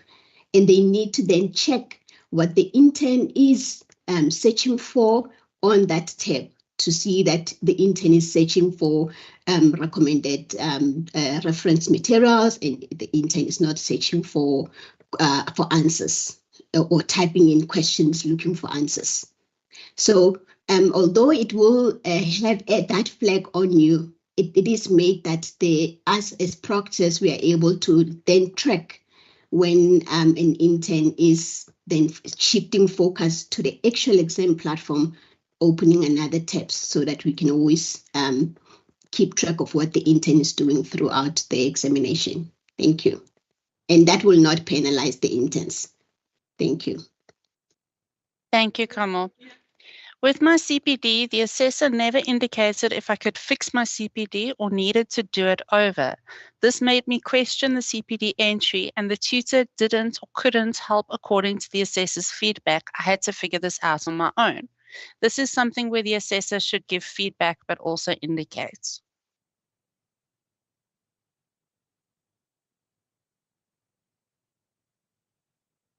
I'll move on to the next question. For the domain 2.2, yes, Sorry, Tabang. Natalie, let me take it. What we have realized is that when the results are released, there will be a tab wherein the intern will be able to access the report with the assessor comments. So usually once the intern starts working on the addressing the comments, sometimes the comments disappears. I think I've received a number of queries on that, and then as a result, the intern now is no longer having anything to refer to. So in that case, the intern must just submit a query to the office, and then we will help in getting the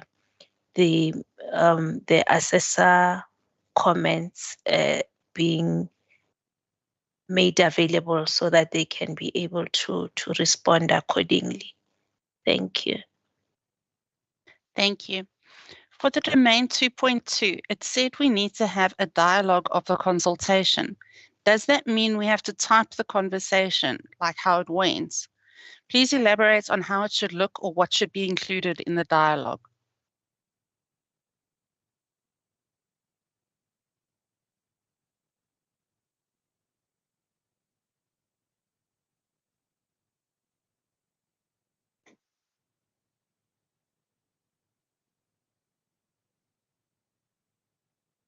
Mine, Natalie, I'll take that one. I don't think it's necessary. Well, sometimes we tell interns, if you type it, it looks as if you've done it afterwards. It's sometimes easier to write it when the patient is in front of you. But you don't have to write, good morning, how are you? How are you? That's not the dialogue we are looking for. We want to know what the patient complained about. What was the signs? What was the allergies? What was the discussion you had around the request that the patient had about the pharmacist initiated therapy or about the counseling or what the case may be. That's what we want to know. We don't want the dialogue. This is what I said. This is what the patient said. We want the scenario about the symptoms and the discussion around that. I don't know if Maynard or Prof can maybe add to that, and if I'm explaining it clearly to the intern.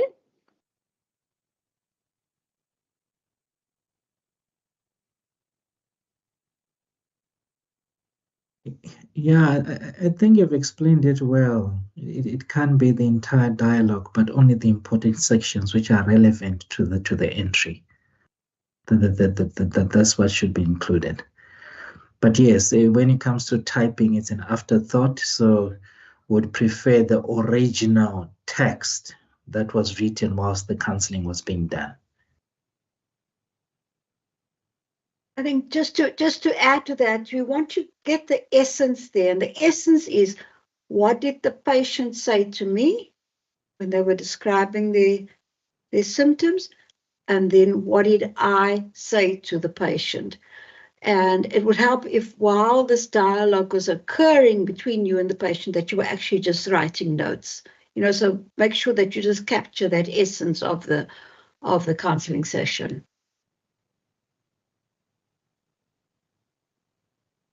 Thank you. With regards to the mentioning of the documents used for the CPD, what is the point of specifying chapters, sections, page numbers, etc. in the planning stage of the CPD cycle?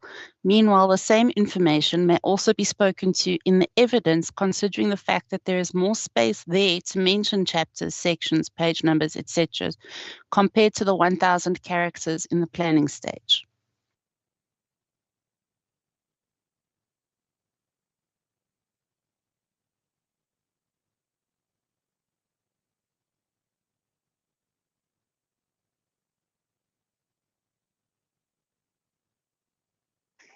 Natalie, I'll start again with this one. It's important for us to understand what the intern is going to do. And to understand what you are going to do, we need that information. Because if you tell me you're going to consult the SAMF, there are various editions and there are various types of books that you can use. Or for example, I'm going to consult the Medicines Act. The Medicines Act as the Act itself, and it has various regulations. So if you just state that without giving me some context or giving me some guidance, I really don't know what the intern is planning to do. I assessed a CPD today, and the intern said they're going to look at for the validation of a prescription in the Pharmacy Act.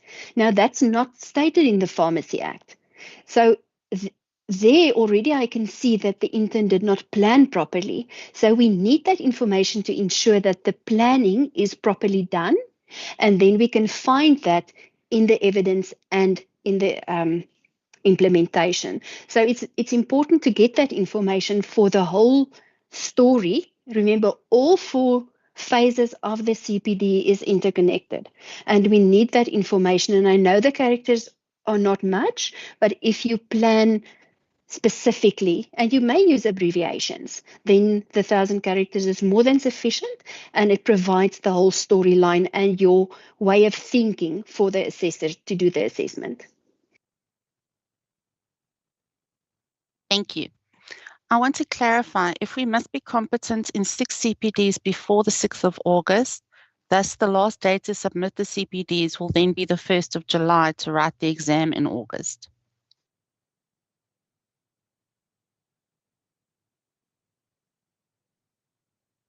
I'm sorry, Natalie, may you please repeat the question?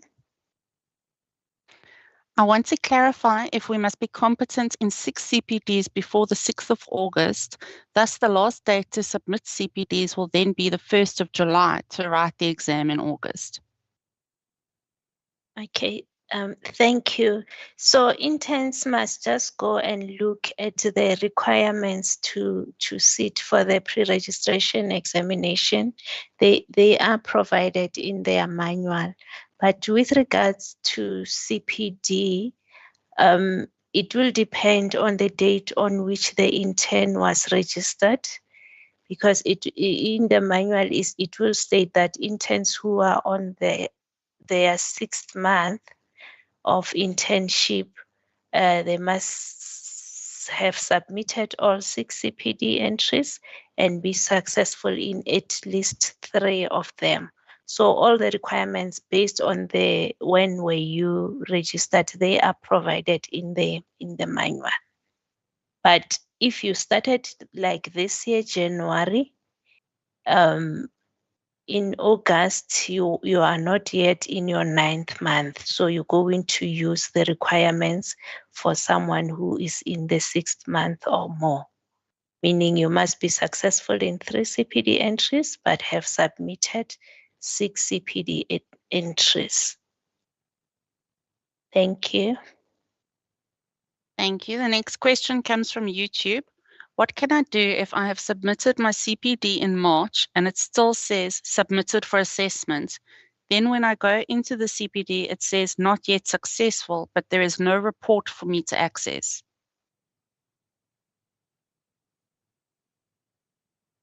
Okay, thank you. So in that case, the intern must just notify the office so that we can check. I think there might be a system glitch there, because usually if the CPD has been assessed, there should be a report. Thank you. Another question from YouTube. For CPD 4.6, do we only have to apply the health-related policies as listed in the manual, or can a manufacturing intern apply their company policies as long as they are pharmacy-related?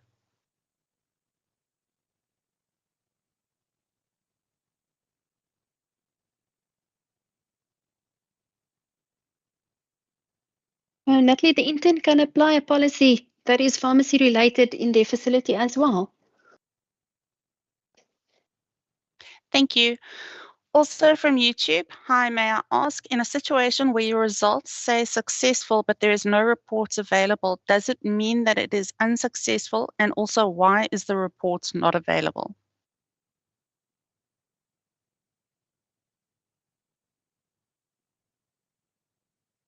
The report is available for both successful and unsuccessful CPD entries. So in case it's not, I mean, the status is saying the entry is successful, but there is no report. Maybe the intern need to contact the office, because usually you might find that the intern is successful, but there are important comments that the assessors have made, which they would like the intern to take note of when they're doing the outstanding CPD entries. So yeah, I will request the intern also to notify us so that we can escalate that to IT. Thank you. Thank you. Wouldn't adding the name in the dialogue be against the POPI Act? Yes, and the name should also be obscured for patient confidentiality. So please don't add the name and surname of the patient in the dialogue. Thank you. The next question is from YouTube and it relates to the same thing. Should the signatures of patients also be obscured? If the signature can be deciphered, then it should be obscured. You know, if you can read the person's name from the signature, then it must definitely be obscured. Thank you. Why is there no manufacturing CPDs Why is there no manufacturing specific CPDs the intern can do in CS3? Compounding isn't seen as manufacturing, and actual manufacturing subsection equals 8 behavioral statement. Retail only doesn't make well-rounded interns.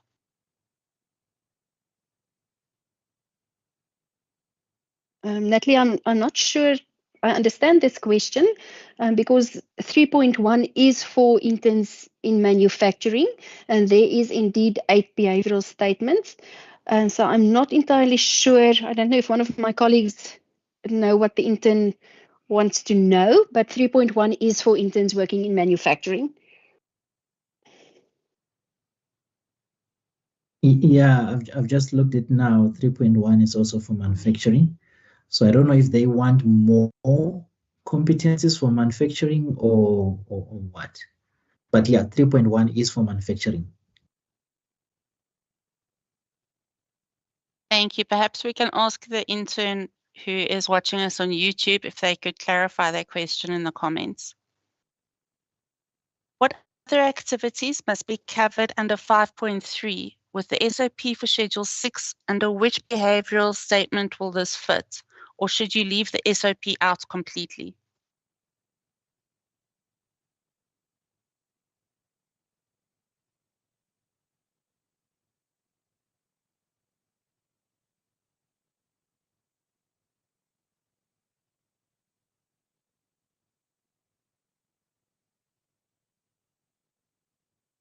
Natalie, can you maybe repeat that question? I'm not sure. Do they want to know if the SOP should be left out in 5.3? Apologies, I just want to hear the question again. Okay. What other activities must be covered under 5.3? With the SOP for Schedule 6, under which behavioral statement will this fit? Or should you leave the SOP out completely?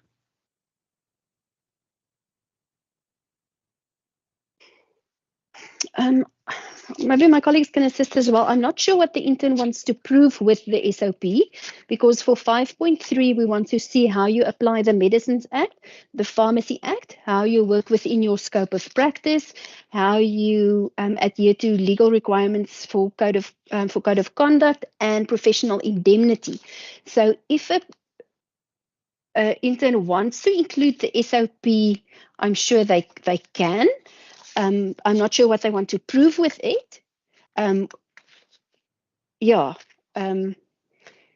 I would rather put in the Act, the Medicines Act and the Pharmacy Act, and annotate that A, and then the scope of practice and the keeping abreast of legislation would then be C.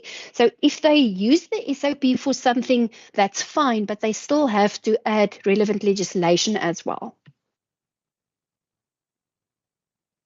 Yeah, I do agree with you on that.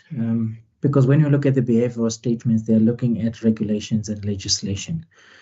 The SOP is mainly actually what is in the SOP has been taken from the regulations and legislation, especially when it comes to control of medicines.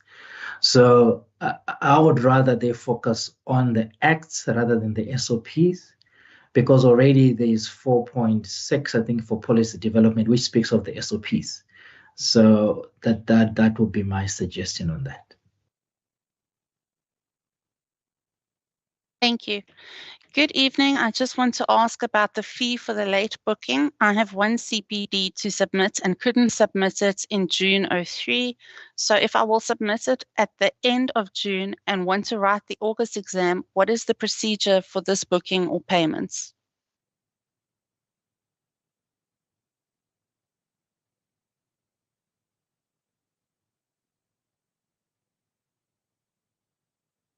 So, Ned, let me take that. So if the intern is able to submit within the normal booking time, they would not be required to pay a booking fee. But if they book outside of the normal booking time, which is now within the late booking fee, they will be required to pay that late booking fee of 1,299. And when the intern makes a booking, an invoice will be generated, which then the finance will follow up with the intern for payment of that late booking fee. Thank you. Thank you. If you had failed, let's say 2.2, and you changed to 2.6, do you resubmit in the same entry as 2.2 and not a completely new entry? Because then that entry will keep lying on the system. And are you allowed to do 2.6 even if you failed 2.2? Yes, Natalie, I'll take that one. If the intern, if you weren't successful in 2.2, you can change that entry to 2.6. Just remember to remove all the old information, to remove the old evidence and replace it with everything that's relevant for 2.6. Thank you.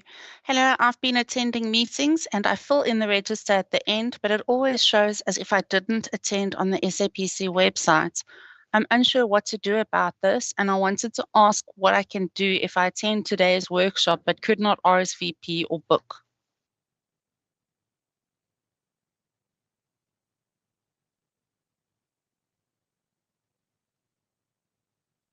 Okay, thank you, Natalie. Yeah, we haven't updated the register with the workshops that were attended previously, but that is receiving attention. So that the register will, the register or the individual interns profile will be updated. We will be working on that not long. So they just have to be patient with us. Even this one for today, we will add it as part of the attendance. Thank you. Thank you. Will we get an SMS or email when the opening of the examination booking comes up?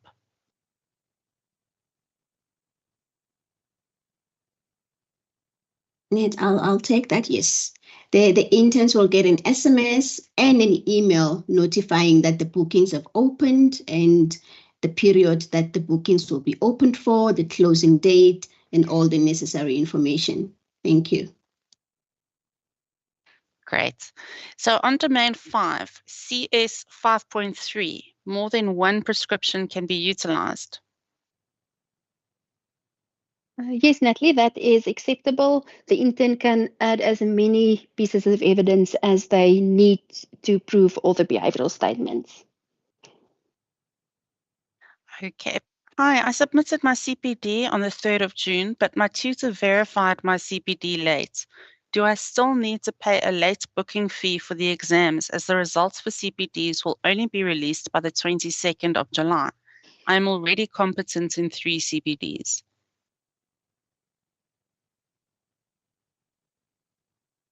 Okay, thank you, Natalie. It will depend on the date on which the intern registered. If the intern started her internship in January, then they won't have to pay any late booking fee. The CPD, because it has been submitted, then it's fine. Once they have submitted 6, they have met the requirements, because she has mentioned that 3 entries are already successful. So yeah, as long as they have in the successful ones, they can just submit, and then they will be fine to book from the 25th of June. Thank you. If I receive feedback on the CPD and fix the errors, but want the results or marking to be done before the next release date, how do we work around that or pay for that to happen?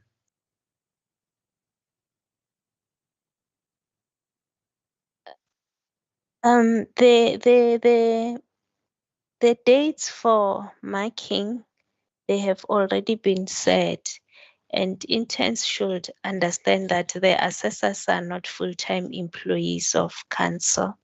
So there are days that we have set, and we're expecting them to do the marking by those dates so that the results can be released on the set date. Unfortunately, we can't cater individual needs. There's no fee that they need to pay. The results will just be released as per schedule. Thank you. My assessor asked me to redo the CPD activity 5.3 ethical and legal practice based on the manufacturing date on the morphine label. The recipe at the hospital says 3 months, but the assessor said it should not be the case according to legislature. What should I have done?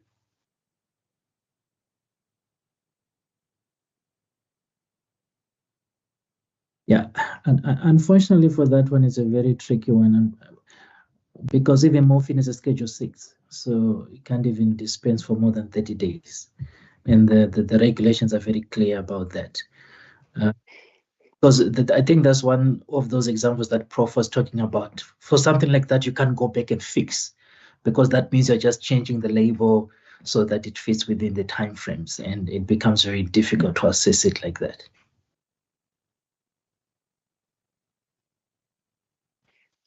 Thank you. Natalie, if I can maybe add to that, it is very important, because the intern does that to show us that they can adhere to legal requirements. They will have to acknowledge that the regulations state 30 days. And then they will have to go back and justify that expiry date and why it was allocated that way. Do they have approval? Do they have stability? Or what the case may be. So that is a tricky one, and the intern will need to address that because it's not aligned with the regulations. Thanks. Does it influence you as intern if the tutor doesn't attend the workshops?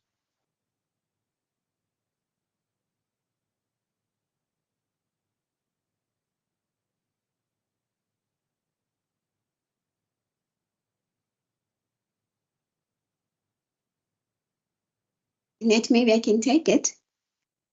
So it doesn't influence the intern, but it will be good if the intern and the tutor both attend the workshop so that they have the same information.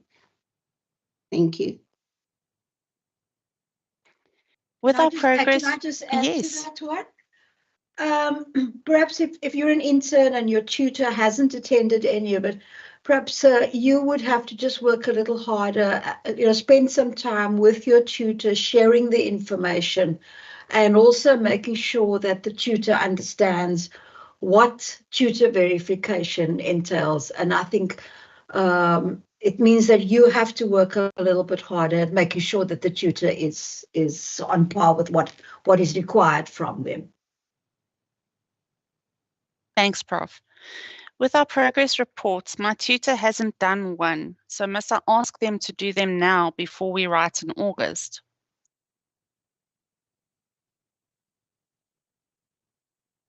Net, I'll take that. Yes, so the tutor must have submitted the progress report, otherwise the intern would not be able to book for the exam. Thank you. If I started late and October is still not 6 months, when would be my next opportunity?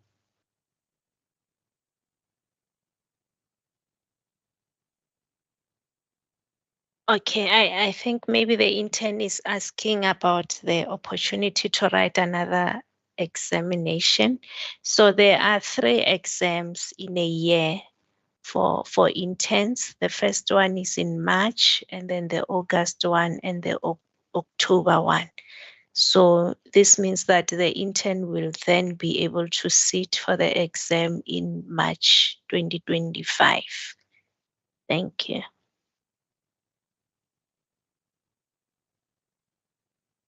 How do I go about contacting my assessor, and could you please provide further examples of what other activities can be included to fulfill Domain 5.3 requirements besides dispensing Schedule 6 medication?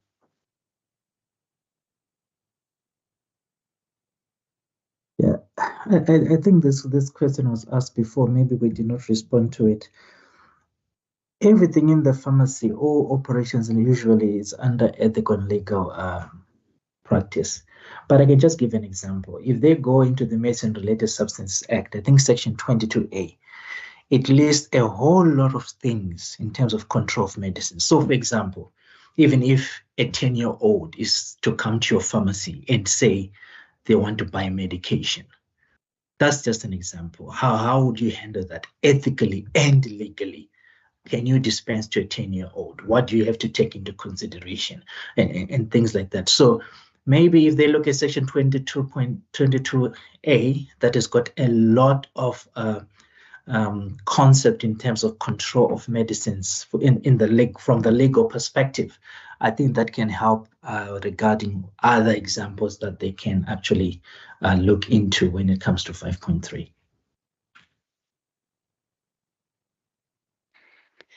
Dumb question, but during the exam, are we allowed to go to the bathroom? I'll take that, Net. As you are allowed to go to the bathroom, just indicate on the chat to inform your invigilator that you go into the bathroom. During the exam, can we use Medscape since we can use EM guidance? I'll take that at one as well, Net. So yes, you can use Medscape, but just remember, at all times you are required to share your screen so the invigilator is able to see what you are accessing during the examination or reference materials you're accessing. Thank you. How long would it take for IT to escalate the problem related to reports not showing, as we would like to submit the required CPDs to be able to write the exam in August?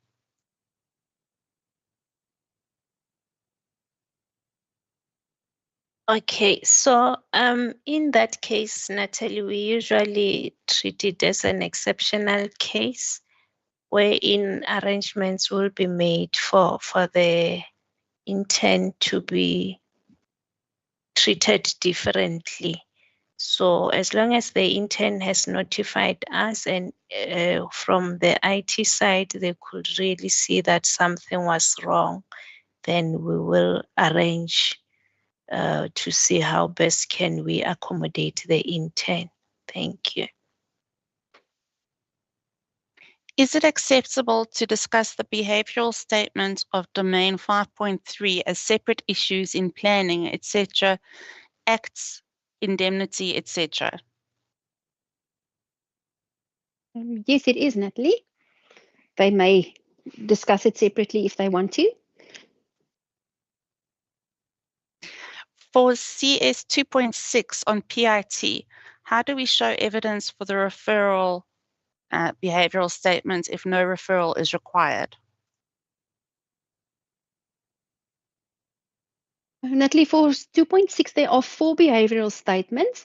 So if the intern stated that I referred the patient, they have to provide evidence. But because there are 4, if they only give evidence for 3, and that is sufficient, and they don't address referral, that will be acceptable. But if the intern talked about the referral, they have to provide evidence. I hope that clarifies it for the intern. Thanks, Adele. Is it a requirement for planning to have detailed resources, or it can be on implementation? Natalie, I think we have addressed that question. Yes, you have to provide detail in the planning as well. Okay, in case I'm going to do retrospective research in hospital, CS 6.6, how can I get ethical approval?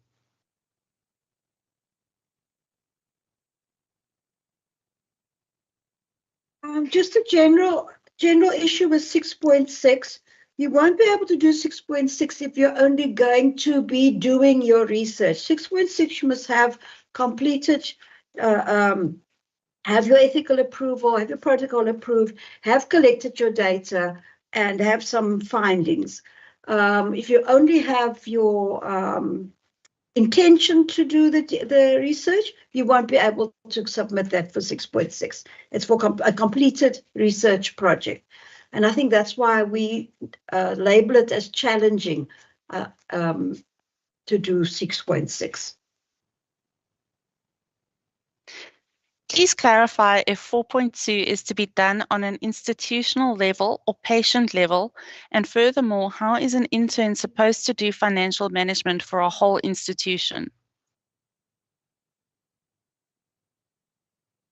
4.2 is not a recommended CS4 for the interns.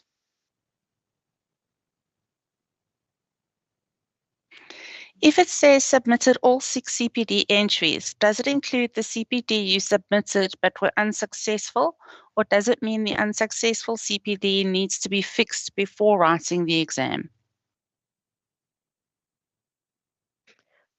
Okay, thanks, Natalie.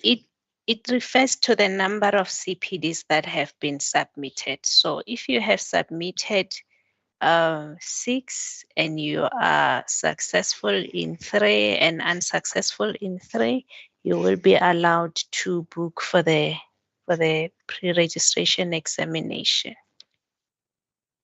provided you are in your 6th month of internship and less than 9 months. Thank you. Thank you. I would really like to get into contact with Prof or Adele or the other presenting assessors moderators, as I have challenges with the CPDs currently, and I've escalated the matters with SAPC and still haven't gotten full feedback regarding the matters. How can I get to do that? The intern has provided their P number to Bang, so I will send that through to you. Yes, I'll please do so. Thank you. Sorry, Natalie. No problem. Good evening. May you please provide clarity on the compulsory competencies for each domain? Additionally, I would appreciate assistance with the recommended CPDs for academic interns.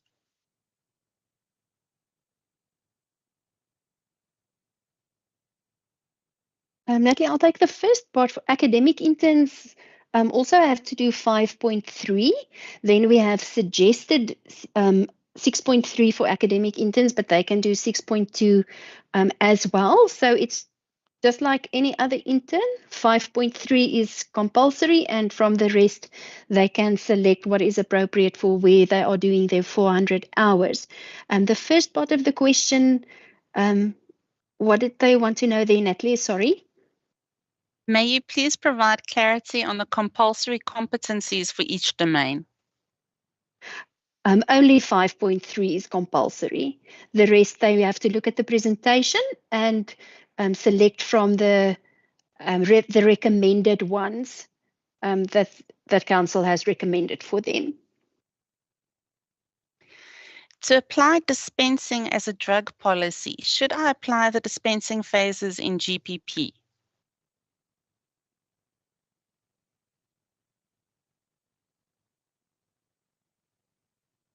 Yeah, it's very difficult to understand what the intern means by that. Where do they find dispensing as a drug policy? GPP is not a policy.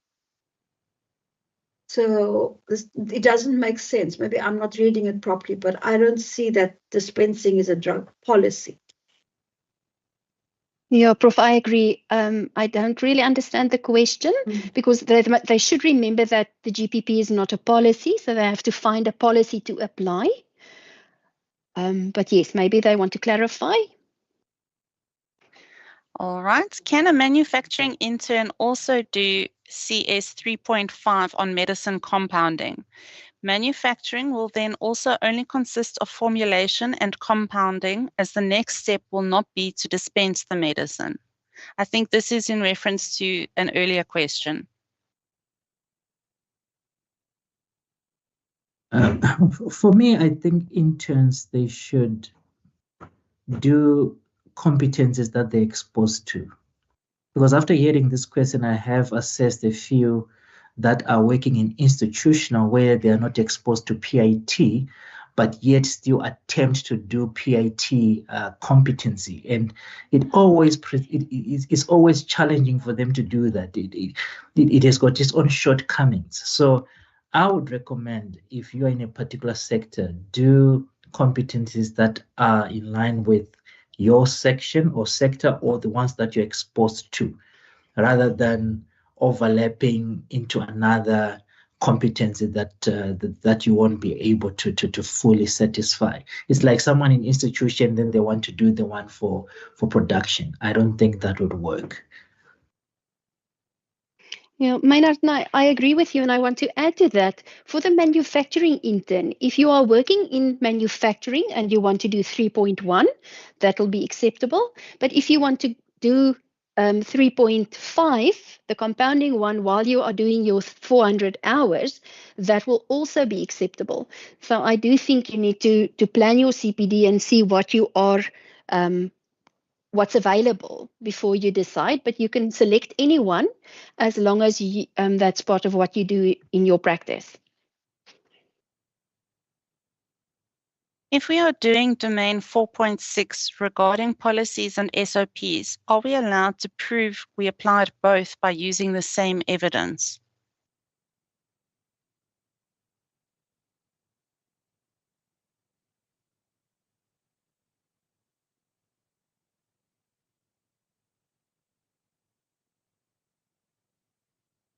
Natalie, I'll start with that. It's a difficult question to answer if we don't know what the intern is planning to do. It's important to remember that a SOP and a policy is not the same thing, but depending on what they are planning to do and how they present the evidence, the document might lend it to be acceptable for both, but it's difficult to give a yes or a no answer if we don't have more information. I don't know if one of my colleagues maybe want to add to that. I'm trying here to think of an example where you would have the same evidence for both an SOP and a policy, and I'm not coming up with an example. So I agree with you. Perhaps they should give us, some more information about what they're intending to do, and then we'll be able to answer that question. Yeah, maybe I can give an example, Prof. It's just something that I was thinking now. Because when you look at the national drug policy, I think there's a section that speaks of storage, but it only speaks of storage more on a broader overview. And then from there, you might have an SOP that now determines the actual process, how it should be done.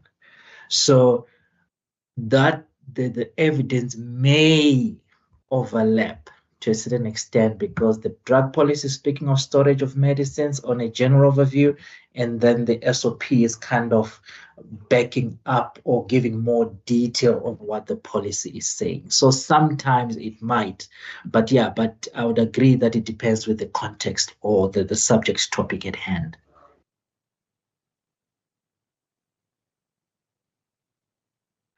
I have noticed some marking inconsistencies regarding the marking of the CPD, where other interns do it on a patient and AMD medical aid and are successful, but I've been marked as unsuccessful because it's to be on institutional level.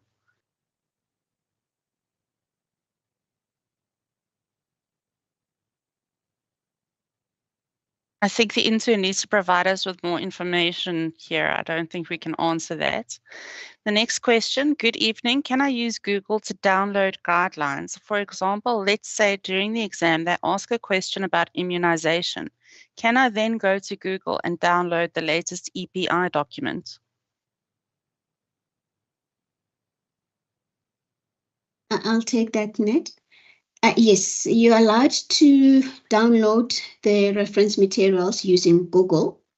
What you are not allowed to do is to type out the questions as you have them on the exam platform, asking Google to give you an answer for your question.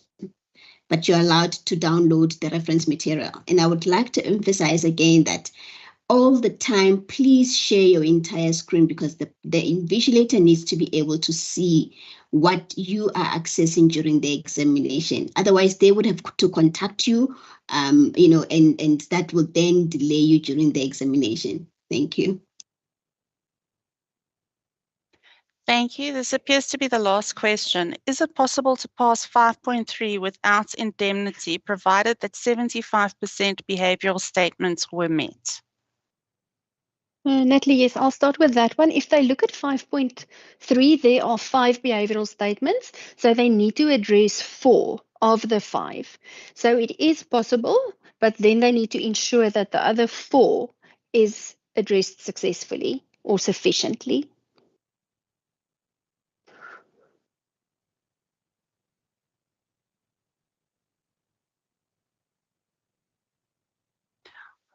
All right, that appears to be the last question. So if all attendees could please scan the QR code on your screen or follow the link. We have posted the link in the chat. Please complete the post-workshop survey. At least provide your P number so we can mark on the register that you have attended the workshop.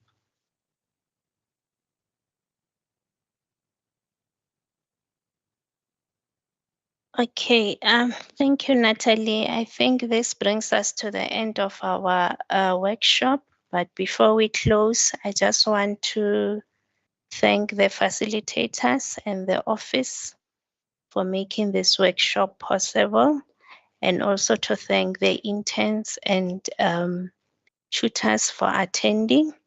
And I am happy the interns were also asking questions. And I'm just hoping that they have gathered enough information that will help them to improve the quality of the CPD entries that they are going to submit. And I hope this time around they will get it right. And I just also want to wish them all the best with the upcoming exams and with the remaining CPDs. And that's all from me. And let's call it a day and goodbye.